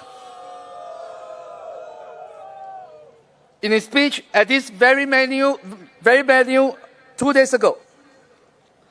首先，请让我利用这几分钟，用英语针对王以康先生2天前在同样这个地点批评我党的现实中做一点反驳。我稍后再用中文演说，好不好？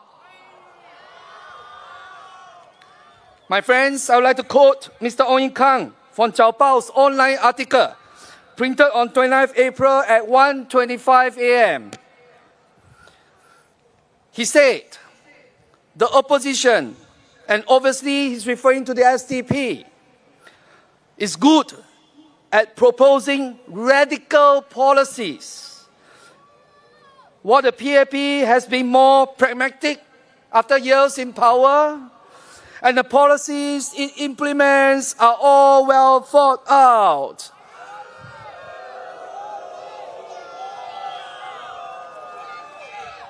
Now, my friends, may I ask you to join me in a little exercise? Don't worry, I'm not going to ask you to collect cardboards for this exercise like Mr. Tan Chuan Jin. I just need a few minutes of your time to find out some answers on your own.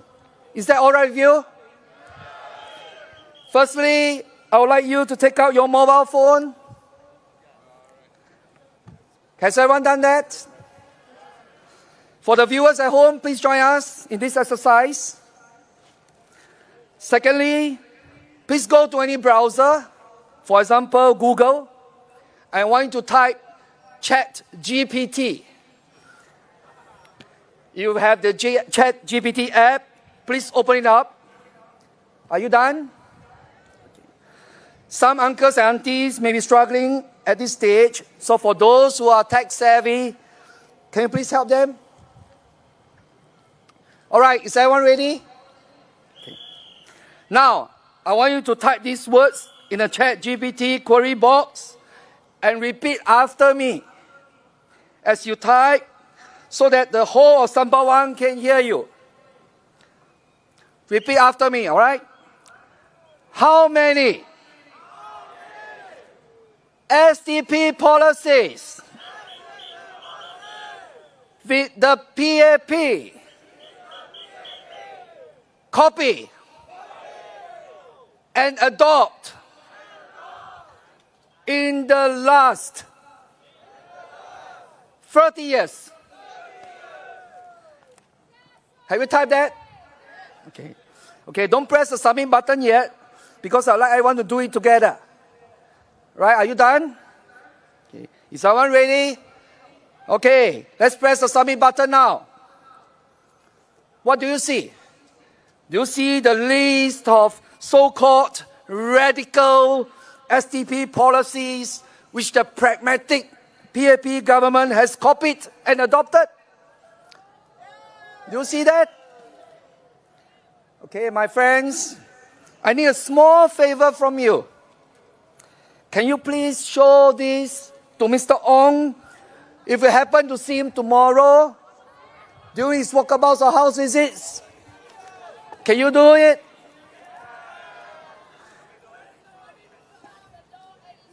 Or you can send these ChatGPT results to his social media channels. Thank you. Now, let's see if ChatGPT has a snowball's chance of being puff-mud by him, since the PAP is fond of using this political tool to silence dissent.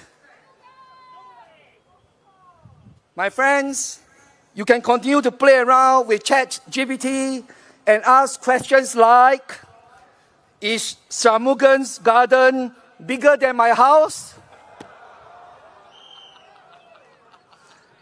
Or how many of Ong Ye Kung's 100 horses can fit into Vivian Balakrishna's garden?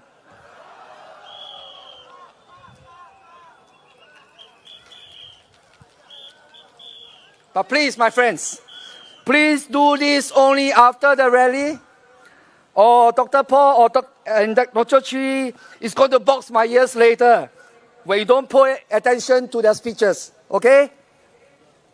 All right, enough of horsing around. Let me switch to Mandarin for now. 各位，经过刚才的活动，足以证明了王以康先生指责民主党只会提出激进的政策，而行动党执政多年更加失误的理论是不攻自破的。行动党在这30年来频频抄袭我党的替代政策，例如我党的再就业计划与临时援助计划 ，in English is called Restart， 提高高收入者税率，取消天才教育计划 GEP， 全民医保单一支付者制度，最低工资法等政策。人民行动党换汤不换药，不止不承认我党的功劳，而且还声称民主党的提议没有机会为打造更繁荣的新加坡做出贡献。各位，王先生说的话有没有道理？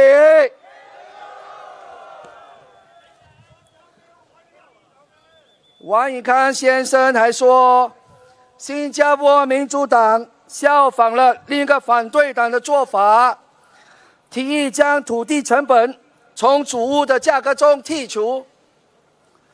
他所指的反对党就是前进党 PSP。各位，我要借这个机会澄清一下，民主党早在2019年4月，首先推出了非公开市场方案。此方案率先提议将土地成本从公共住房的定价中剔除。民主党建议建物发展局的主屋定价完全基于行政、材料和劳动力成本，不包括土地成本。这一方案旨在降低主屋价格，预计2房式的单位售价从7万新元至5房式单位的24万新元不等。我再重申，新加坡民主党是2019年4月推出此项替代政策的，而前进党 PSP 是2019年3月底才创党的。所以请问王以康先生，我们民主党是怎样抄袭他呢？民主党虽然没有国会议席，但这不代表我们没有在国会以外继续为人民拟定良好的替代政策。所以王以康先生，请拜托你，请你先做好功课，把时间和顺序搞清楚，好吗？您身为一个部长，有这么多的资源，为什么还会搞错呢？大家说对不对？所以我问大家，王以康先生是不是应该为他的不实之词向民主党道歉？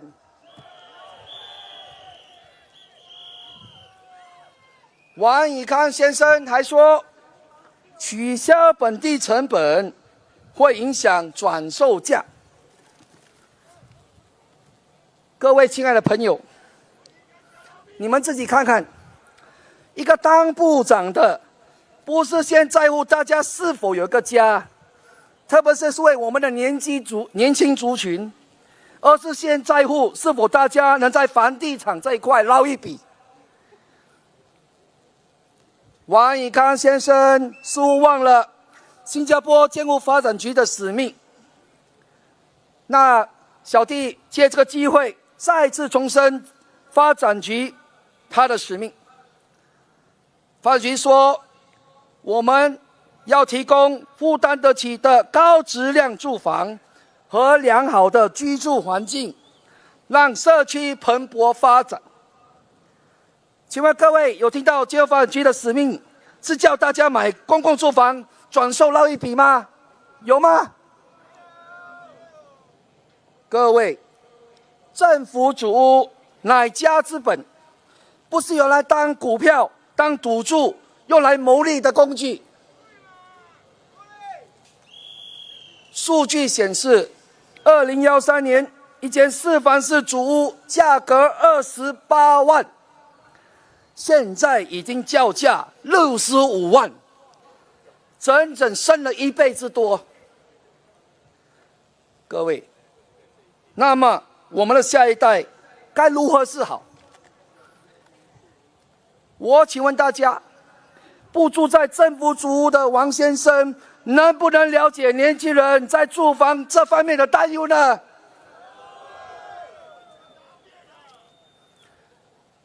在薪水增长缓慢的情况下，年轻一辈是否有能力供庞大的房贷呢？我想请问大家，年轻人变成30年的房奴，谁会得利？没错，当然是卖地的政府。而且房价炒得更高，国内生产总值 GDP 就会升得更高，而部长的花红与 GDP 是挂钩的。所以大家知道为什么王先生这么关心主屋的转售价了。所以当您在5月3号投票时，请您千万要三思而后行，好不好？请您把票投给有能力、有担当的新加坡民主党，让我们为您挺身而出，仗义直言，好不好？谢谢大家。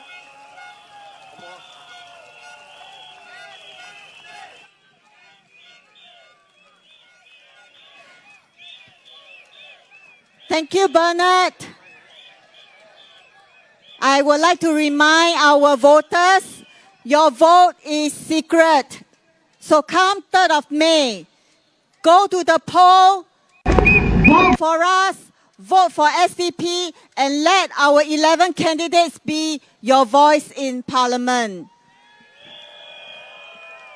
That's right, ladies and gentlemen. Vote for who?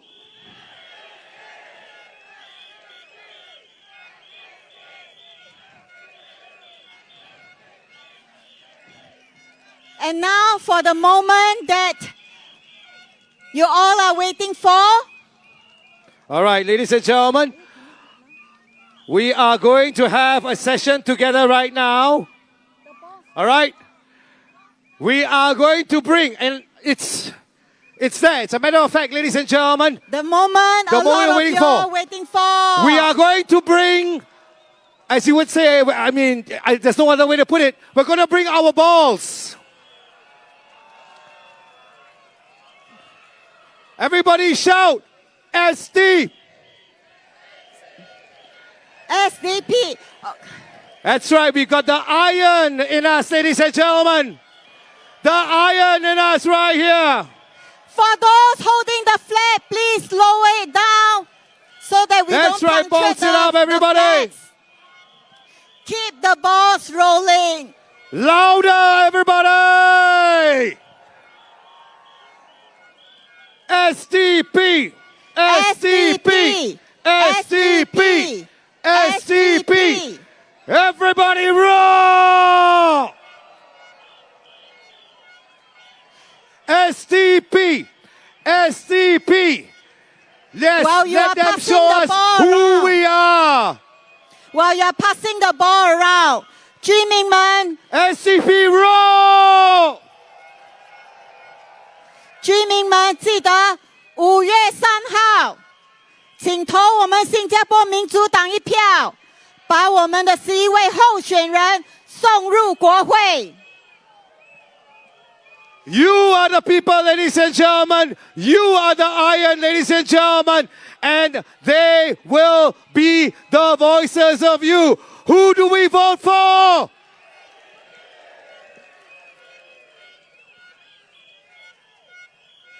Thank you very much, ladies and gentlemen. And now, let us welcome our speaker, the speaker that many of you are waiting for, the candidate for Bukit Panjang SMC, Dr. Paul Tambaya. Mr. Paul Tambaya, everybody. Once again, everybody, who do we vote for? This is too low. Too high. Yeah, turn it down. Hey, thank you. Yeah, down, sorry. Yeah, okay. You got perfect. Yeah. And move it a bit more to the side. Yeah.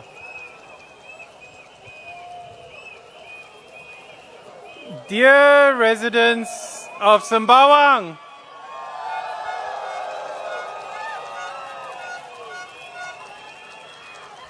in August 2022, the SDP announced our decision to return to Sembawang in a big way by holding a mega walkabout on National Day that culminated in Kampong Admiralty with a media doorstop.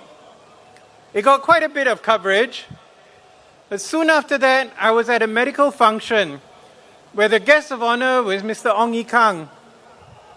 Now, my table happened to be near to the ballroom entrance, and my wife suggested that I get up to greet Mr. Ong as he passed by, to show him there was nothing personal about the SDP going to Sembawang. However, before I could get up, he came over and he shook my hand, and he said, "You are going to Sembawang?" I said, "Not me, but our team is." He smiled, was ushered to his seat by the chairman. The Zhao Bao captured that interaction, and the photo is a great piece of photojournalism, which you can look up if it may still be available online. Anyway, the point of this story is to emphasize that the SDP campaign has never been personal. We do not do negative campaigning. Mr. Ong comes from a distinguished political family.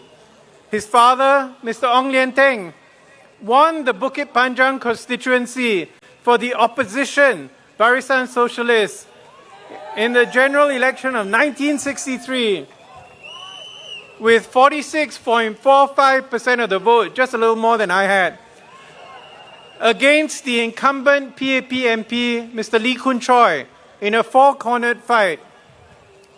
He resigned his seat in December 1965, complaining that the PAP have ignored the principles of democracy in the interests of the party. Doesn't that sound familiar? Mr. Ong Yi Kang is reported to have waited for his father's blessings before joining the PAP, which is something I respect. My father and I disagreed in the past about a number of things, and it was good that we made peace before he passed away. So the SDP's campaign is not about Mr. Ong personally. It's about a different vision for the people of Sembawang and the people of Singapore. Mr. Ong will be fine, whatever the result on Saturday. He bounced back after losing Aljunied in the 2011 general election, and I'm sure that he's more than capable of bouncing back again if he should lose again on the 3rd of May.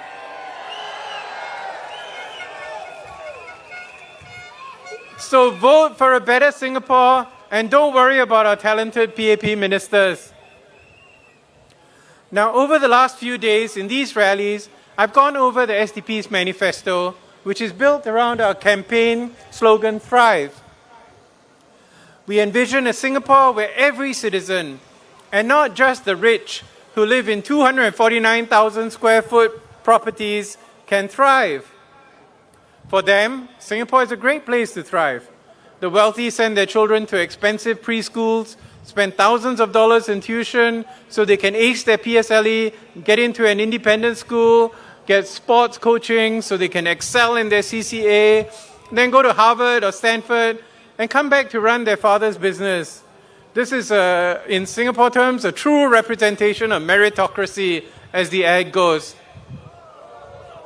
Or the other smaller group who grew up in rental flats, got free tuition from ethnic self-help groups, fortunately aced the PSLE, went to a lousy school, which I went to for my last 2 years, got a scholarship to Oxford or Cambridge, went on to a career in the admin service, and eventually became a minister or secured a comfortable job in a GLC, eventually getting their good class bungalow. In the eyes of many people, that is the Singapore dream as charted by the PAP.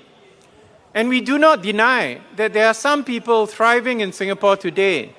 It's just that they seem to be a very small minority. What we want is a Singapore where everyone can thrive, no matter your circumstances. Now, yesterday, I was at the Wichara podcast recording hosted by my friend Nizam Ismail. And one of the other guests was the distinguished, and he doesn't like to be called veteran, journalist P.N. Baljin. He commented that none of the political parties, including the PAP, had provided a clear vision of what they envisaged Singapore to be like in the next 5 years or even further into the future. So I thanked him for his insight. And I promised to deliver in the last 2 rallies. Well, here it goes.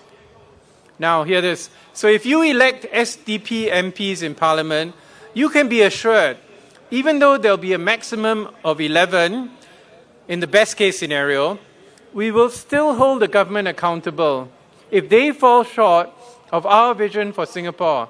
And that is a place where everyone can thrive and not just survive. If we do well, in the next 5 years, who knows, in GE2030 we could put up more candidates. And maybe in the future, you'd get us in the position to make some of these real changes.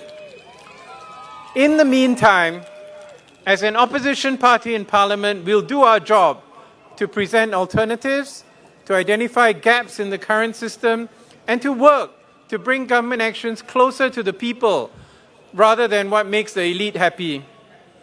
We believe that that's what the people of Singapore want, and that they deserve a fair chance to do well in their lives, no matter what their circumstances. So in contrast to the elite pathway I mentioned earlier, where the PAP seems to select people for the privilege of thriving, in the SDP's world, all children would start from a good place, because maternal and child health would be essentially all provided by the government with small co-payments, as in the golden era of Singapore's public health in the 1960s and 70s. During that time, the infant mortality rate plummeted, and Singapore became among the world's best places to be a mother and have a baby, all with a largely publicly funded healthcare system. In 1966, the year after I was born, Singapore had the birthquake. KK Hospital had the world record for the highest number of live births in 1 year. And I know that's hard to believe. Can you imagine a Singapore hospital had the highest number of births of any hospital in the world? And how far we have fallen. So while most children will be born healthy, some will have disabilities, and these will be looked after with comprehensive support for both their healthcare and developmental needs. And this will be provided by a mandatory national health insurance scheme, which includes everyone and is based on risk pooling so that no one is left behind. Rare diseases will be covered by reinsurance, which will also be mandatory for the insurance providers selected for inclusion. After finishing a nationalized preschool education program with standard curriculum, equal access to resources, the children will go to a school within walking distance of their homes. They will have a dedicated teacher who will follow them from P1 to P3 and another from P4 to P6. The teacher will have much less admin work and will be able to nurture the children in partnership with the parents. with small class sizes so they can get to know the kids. There will be no more PSLE.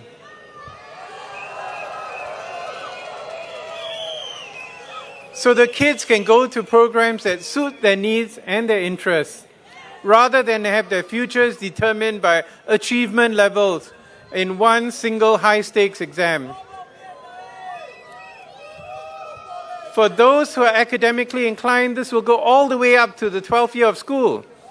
Then they'll have the opportunity to go to an institute of higher learning, where they'll be eligible for all the scholarships that were previously limited to foreign students and not open to Singaporeans.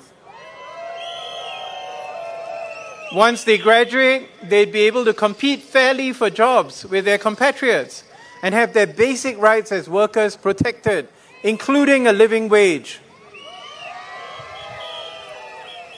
If there are certain areas which were not covered by the local education system and were not perfect, talented foreigners could be brought in for a limited period of time to enable the local graduates to catch up and benefit from technology transfer.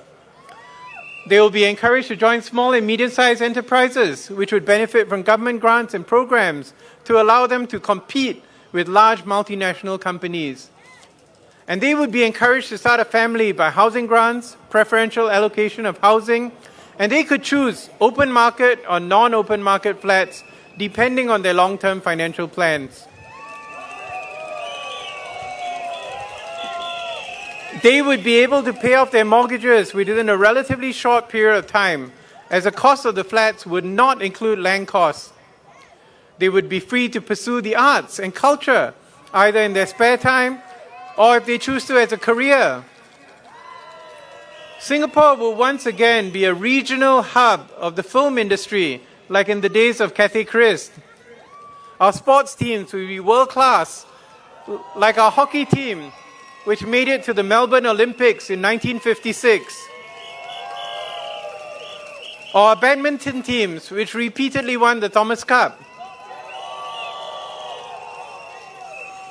If the citizen is retrenched, they won't panic because they would have access to retrenchment insurance proposed by the SDP, which pays them a living allowance and is insurance-based, part of CPF, rather than a drain on the national coffers like the current PAP program. If they do retire, they will be eligible for the SDP's senior support scheme, so that our seniors who built the country don't have to spend their last days cleaning toilets or collecting cardboard.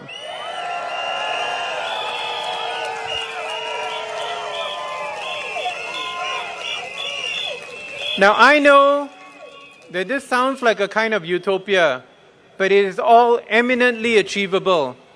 The first generation of PAP leaders brought us close to that kind of ideal, with national schools, HDB flats, which could be only sold back to the HDB, very good publicly funded healthcare. But unfortunately, we lost our way. And like many countries in the world, we embraced the neoliberal ideas, which decided that the elites should get all the benefits and the rest of us should pay for them. We have an opportunity right now to reverse course for Singapore and to return to our democratic socialist roots. The SDP has been consistent in our values for more than 40 years, and we think that the people of Singapore share many of these values too. And we have come to the point where we can say, enough is enough. We do not need to pander to the whims and fancies of those living in $88 million homes, while we struggle to afford basic public housing just down the road.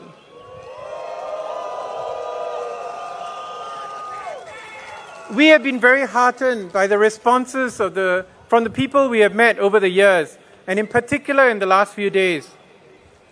Many have expressed their frustrations at a government which doesn't seem to have any ideas about what to do with the global problem of inflation, short of giving vouchers and handouts.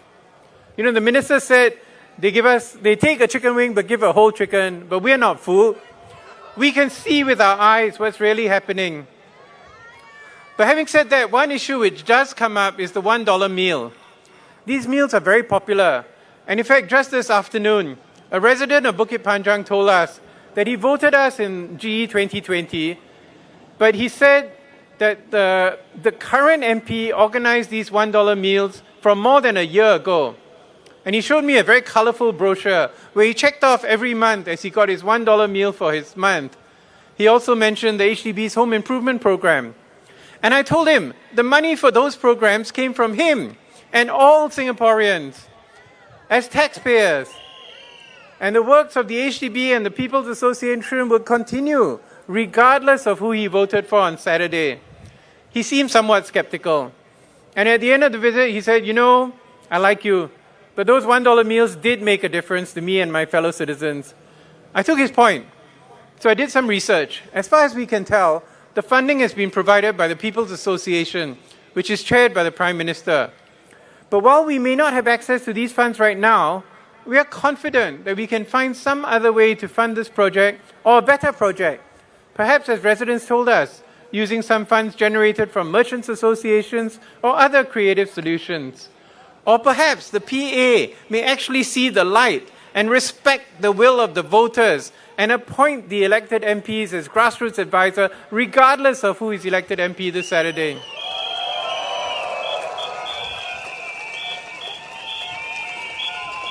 Now, finally, I want to make some comments about the former PM Lee Hsien Loong's comment about the risk of losing a minister or two. The way he describes it, it sounds like these ministers went hiking in Pulau Ubin and could not find their way back. What the rest of Singaporeans understand by losing ministers is that on Saturday night, the Sembawang GRC team from the SDP wins 50.1% of the vote.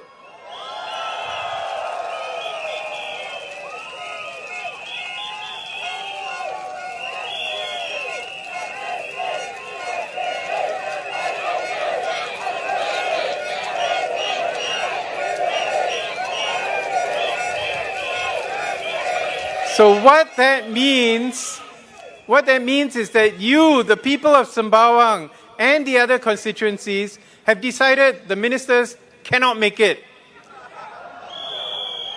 They need to be replaced by someone who is more competent or capable and more responsive to the needs of the people.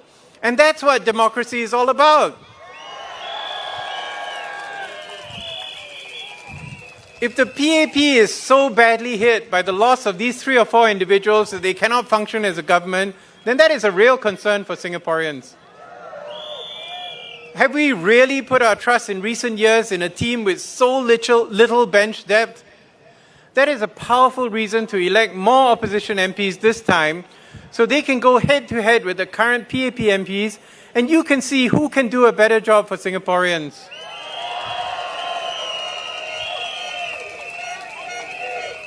This is a crucial election,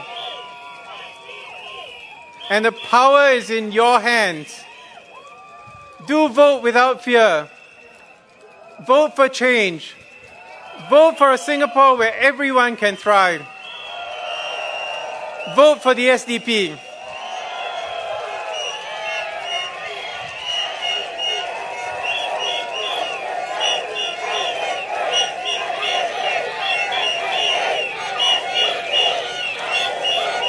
Okay, now there's something special that we're going to do.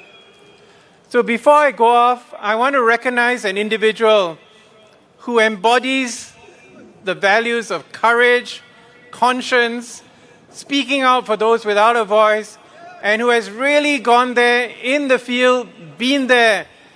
This is Mr. Gilbert Goh. So we just want to express our thanks on behalf of the people of Singapore. Let's raise it up for him, everybody!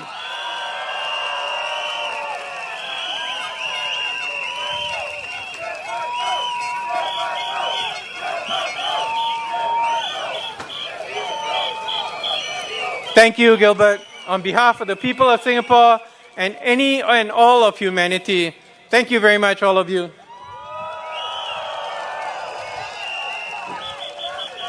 Ladies and gentlemen, Dr. Paul Tambaya, everybody!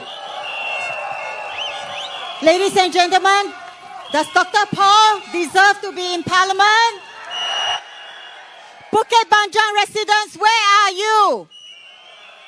Will you vote for Dr. Paul to be in Parliament? Remember, your vote is secret. Come 3rd of May, please vote for Dr. Paul Tambaya to be in Parliament so that he can be your voice in Parliament. Are you ready to vote Dr. Paul Tambaya?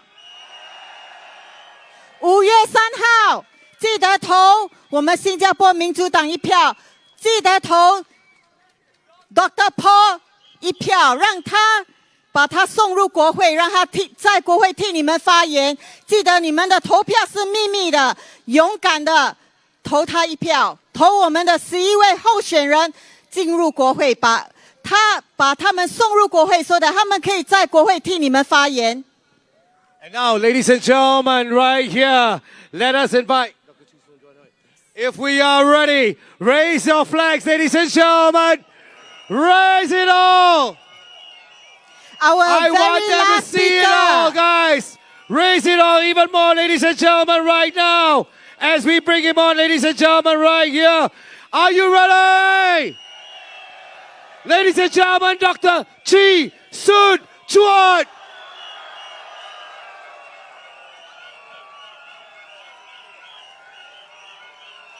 Dr. Chi! Dr. Chi!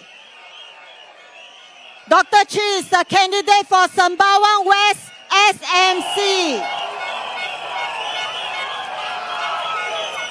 Would you like to have Dr. Chi voted in?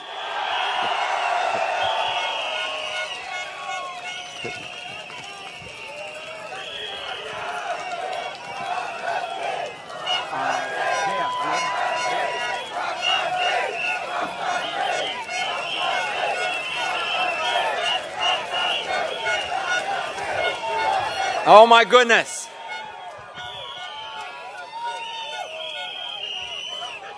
Thank you. Thank you so much. It's fantastic to see all of you here. You really bring some cheer to all of us on stage. And we want to thank you so much for braving the rain and being here tonight. We've got a very important message, especially for the Sembawang GRC voters, as well as the ones in Sembawang West. But let me start off by taking you through some of the things that Mr. Ong Ye Kung has said about the SDP. 4 words that I want to use with him. Criticize first, copy later. Now this is the PAP's favorite playbook. During elections, the PAP will slam the opposition for its alternative proposals, for our ideas, but after elections it will adopt our ideas, but it won't give any credit. Let me just cite you some examples. The SDP had proposed an unemployment insurance scheme to provide retrenched workers with financial assistance and support for its re-employment. We call it the Re-employment Scheme and Temporary Assistance for the Retrenched. But then, during 2016, in the Bukit Batok by-election,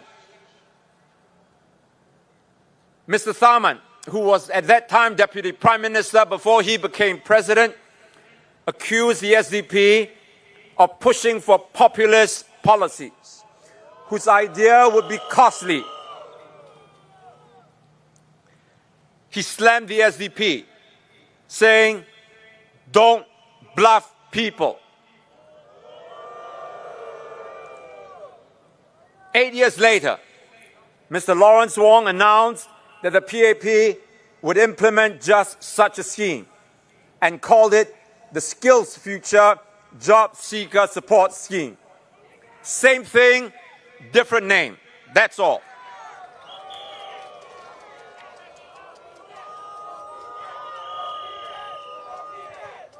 Example 2. We had proposed higher income tax for the top earners to offset a reduction of the GST for basic goods. Dr. Vivian Balakrishnan, at that time, attacked us as, and I quote, the most middle-class, unfriendly opposition party, unquote.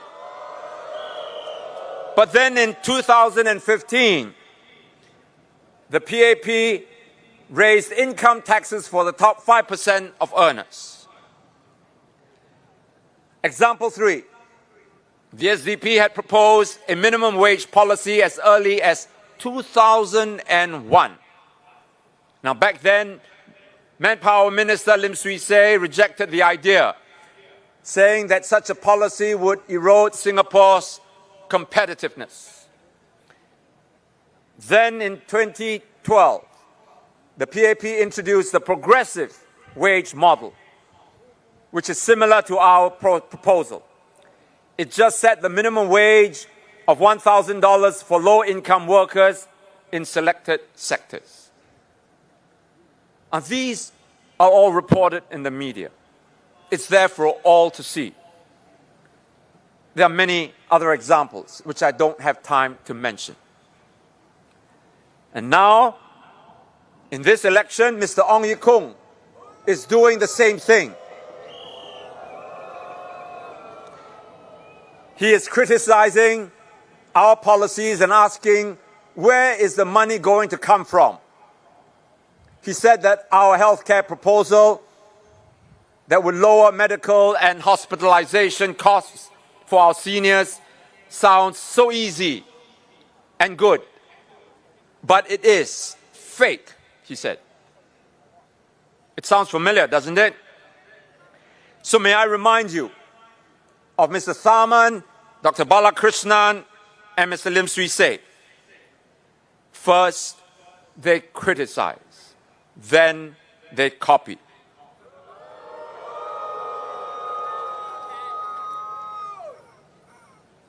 Somehow, Mr. Ong will tell you that the SDP's proposals are useless and the PAP is the best. And then he'll adopt our ideas. He really buay paise. The most important point in all this is that the SDP has been able to get these policies implemented while we are not in Parliament. Just imagine what we can do if we have SDP MPs.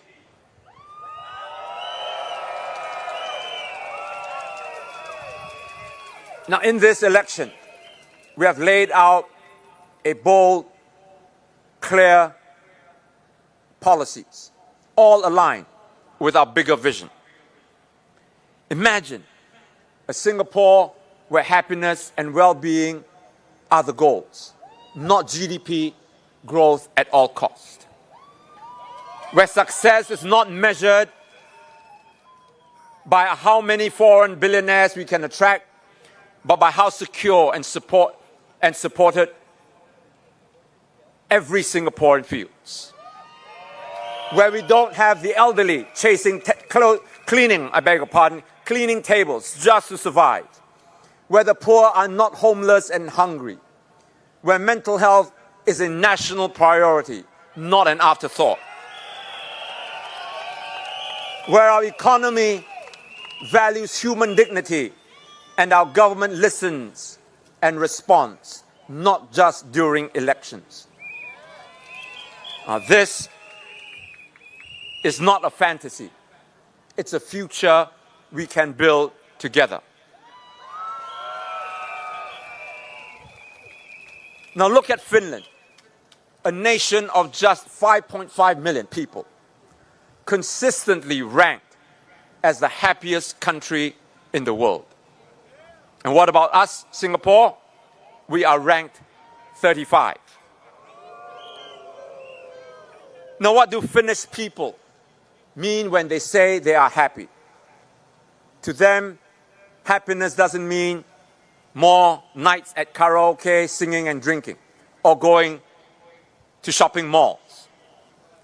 Finnish citizens consistently report that their happiness come from a system where opportunities are distributed fairly, that the people trust their government to work in their interests, and that every individual and citizen feels valued.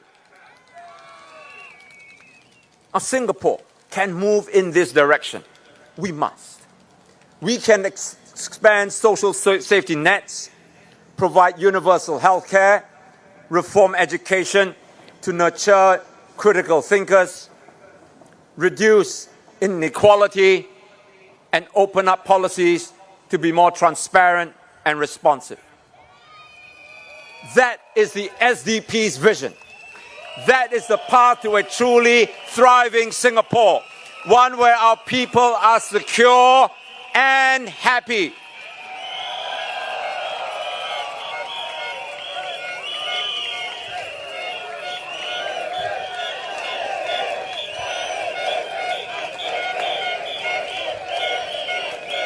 The PAP's path, on the other hand, leads us right back to the problems we are drowning in. An unbearable cost of living, crushing mental stress, a government that gerrymanders instead of listens.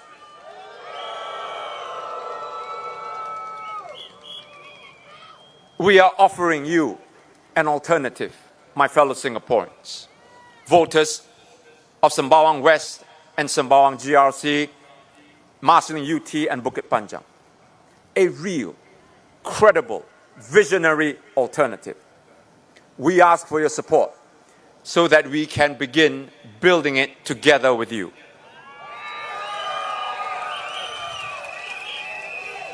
Now, let me now turn to what we will do if you give us the honor of running the Sembawang Town Council.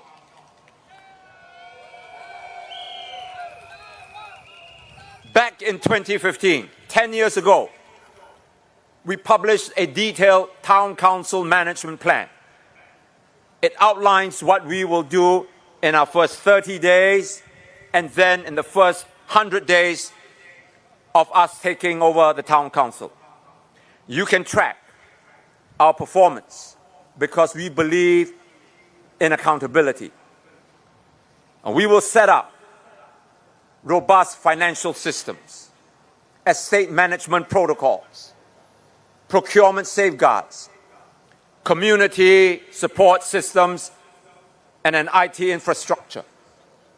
We aim not just to meet current standards, but to surpass them. Now you'll find all of this clearly spelled out on our website, yourdp.org. Please go in and read them. If you're a Sembawang GRC voter, Sembawang West voter. I want to ask the Sembawang GRC team back on stage and reintroduce them to Sembawang GRC voters. Brian, Alfred, James, Suraya, Daman, would you come and join me on stage?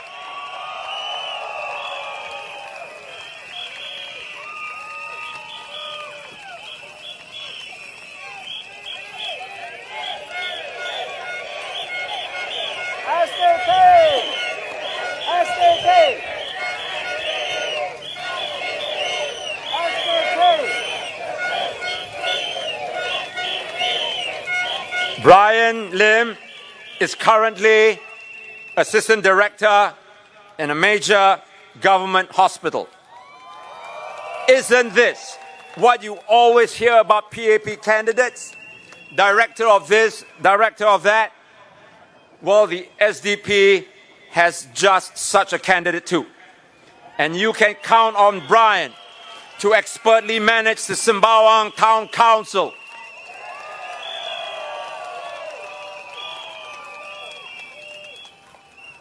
Alfred Tan.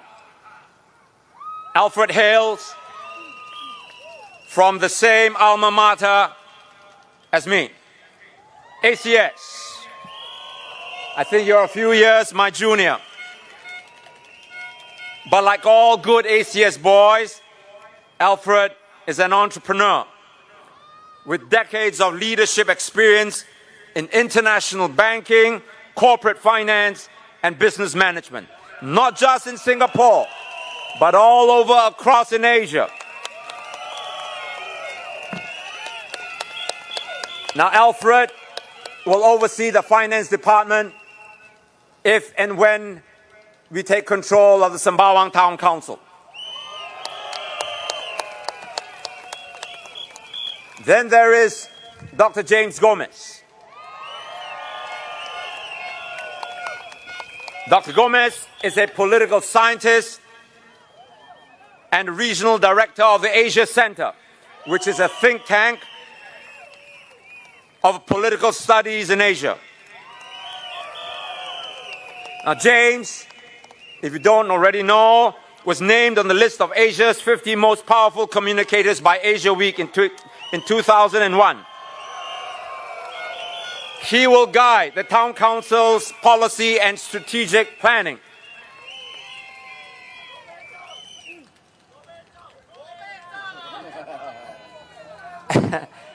And then, of course, to Brian's right is Ms. Suraya Akbar. Suraya controls the purse strings of the SDP as treasurer. She is an advocate for women's rights and community welfare, known for her advocacy work on behalf of single mothers, calling for benefits such as maternity leave, childcare leave, and the child development account. She will naturally head our community outreach and welfare office in the town council. And of course, I've left the best for the last. And that is Damanuria Abbas. Daman holds a master's in educational management from NTU, as well as a bachelor's degree in architectural studies from NUS. He has a long-standing commitment to youth development and education. He also served on a regional upliftment project supported by Temasek Foundation. Ladies and gentlemen, this is not just a team. It's a powerhouse of knowledge, heart, and experience, which will include Sembawang West, and which I will personally lead with pride and purpose. It is a mission-ready, heart-driven, battle-tested team, and we are ready to serve.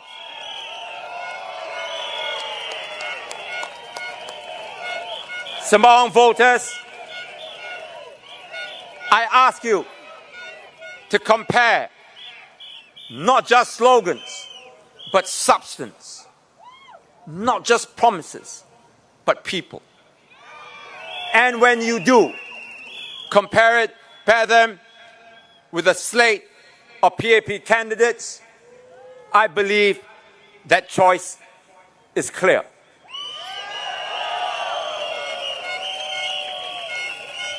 With the SDP, you will get capability, compassion, and commitment.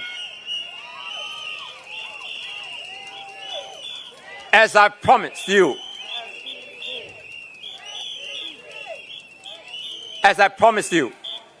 we will wake up every day with one goal: to be here in Sembawang, walking the ground, solving problems, and making your estate a better place to live.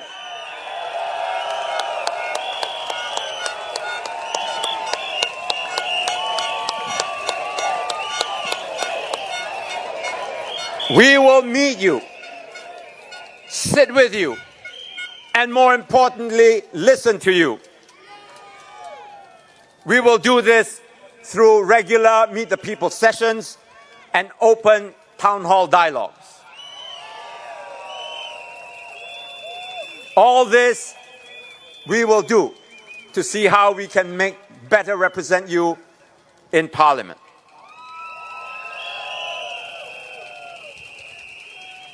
You have my word. In everything we do and in every policy we consider, we will be guided by one unwavering principle: your well-being and only your well-being.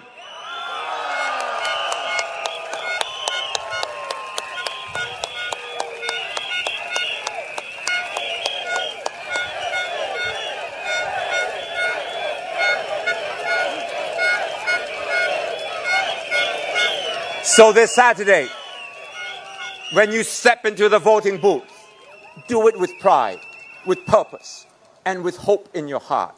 Cast your vote boldly for our Sembawang GRC team, and for me in Sembawang West SMC, and for Bukit Panjang SMC, and for Marsiling UT GRC.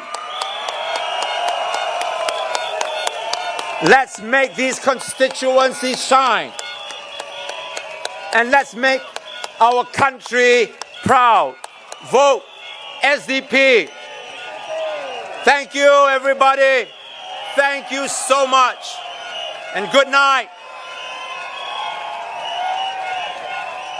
Ladies and gentlemen, your Sembawang GRC and Sembawang West SMC candidates. Make some noise for them, everybody! Remember, your vote is secret. When comes 3rd of May, please cast your vote to our 11 candidates and send them to Parliament. Let's send them to Parliament, ladies and gentlemen. Our balls are behind. If can, please roll the ball back in front. All right, everybody, I want you to do something because there has never been a shot like that right here for the rally. I want everybody to switch on your phone, the torchlight of the phone. We are going to light the whole stage up, everybody. Let's light it up, everybody. And Dr. Chi is going to take a selfie. Guys, I'm going to experiment with this. Thank you. That's right, ladies and gentlemen. Light it up, everybody. For Sembawang GRC. Everybody shout SDP! SDP! SDP! SDP! SDP! SDP! SDP! SDP! SDP! SDP! Do we want all 11 candidates to be voted in? Do we want Dr. Chi to be voted in? Do we want Dr. Paul to be voted in? Do we want Dr. James to be voted in? Do we want all of them to be voted in? 5月3号，居民们记得敢敢的投新加坡民主党一票，把我们的11位候选人送入国会。That's right, ladies and gentlemen. Who gets voted in? SDP! SDP! SDP! SDP! And tomorrow, it will be our last day of rally. So I know a lot of y'all come back to leave us, but we have the next 5 years to serve you all. But tomorrow is our last day of rally. Come and support us. Come and support us. wear red to come and support us. Where's the rally venue? All right, over to you. Hold on, huh? Dear guys, we're going to do something. Every single video over the last 2-3 days was just showing the backdrop. I want you guys one more time, ladies and gentlemen, light up your phones, press record. Light up your phones, everybody. Everybody, light up your phones, everybody. That's right. And press record. Okay? 1, 2, 3. That's right, everybody. Let's light it up. Show the crowd, everybody. Let's do it together for everybody right now. SDP. SDP. SDP. SDP. SDP. Sembawang roar.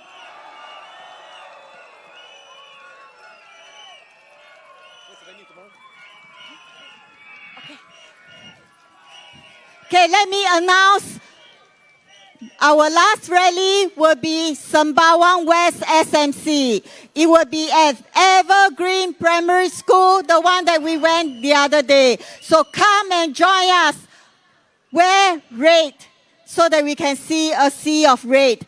Dr. Chi will be doing his book signing in the front. For those of you who bought his books, he will be doing the autograph and photography in front. For those of you who haven't bought his book, our merchandise booth are behind. That's right. Once again, ladies and gentlemen, polling agents. We need polling agents as well. Last question, Justin. You got any shirt to sell? You want to sell? No. That's right. So, ladies and gentlemen, be safe as you make your way and your exit. Be safe. We see you tomorrow, ladies and gentlemen. Everybody, have a good night's rest, everybody. And please, as you walk out, pass by the merchandise booth, get some of our merchandise and support us for this campaign. Thank you very much. Thank you. Thank you, supporters.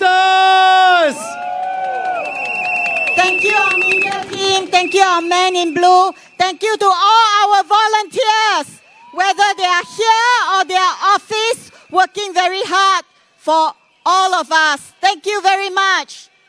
Good night and stay safe. We'll see you tomorrow, 7 to 10 p.m., Evergreen Primary School. Oh.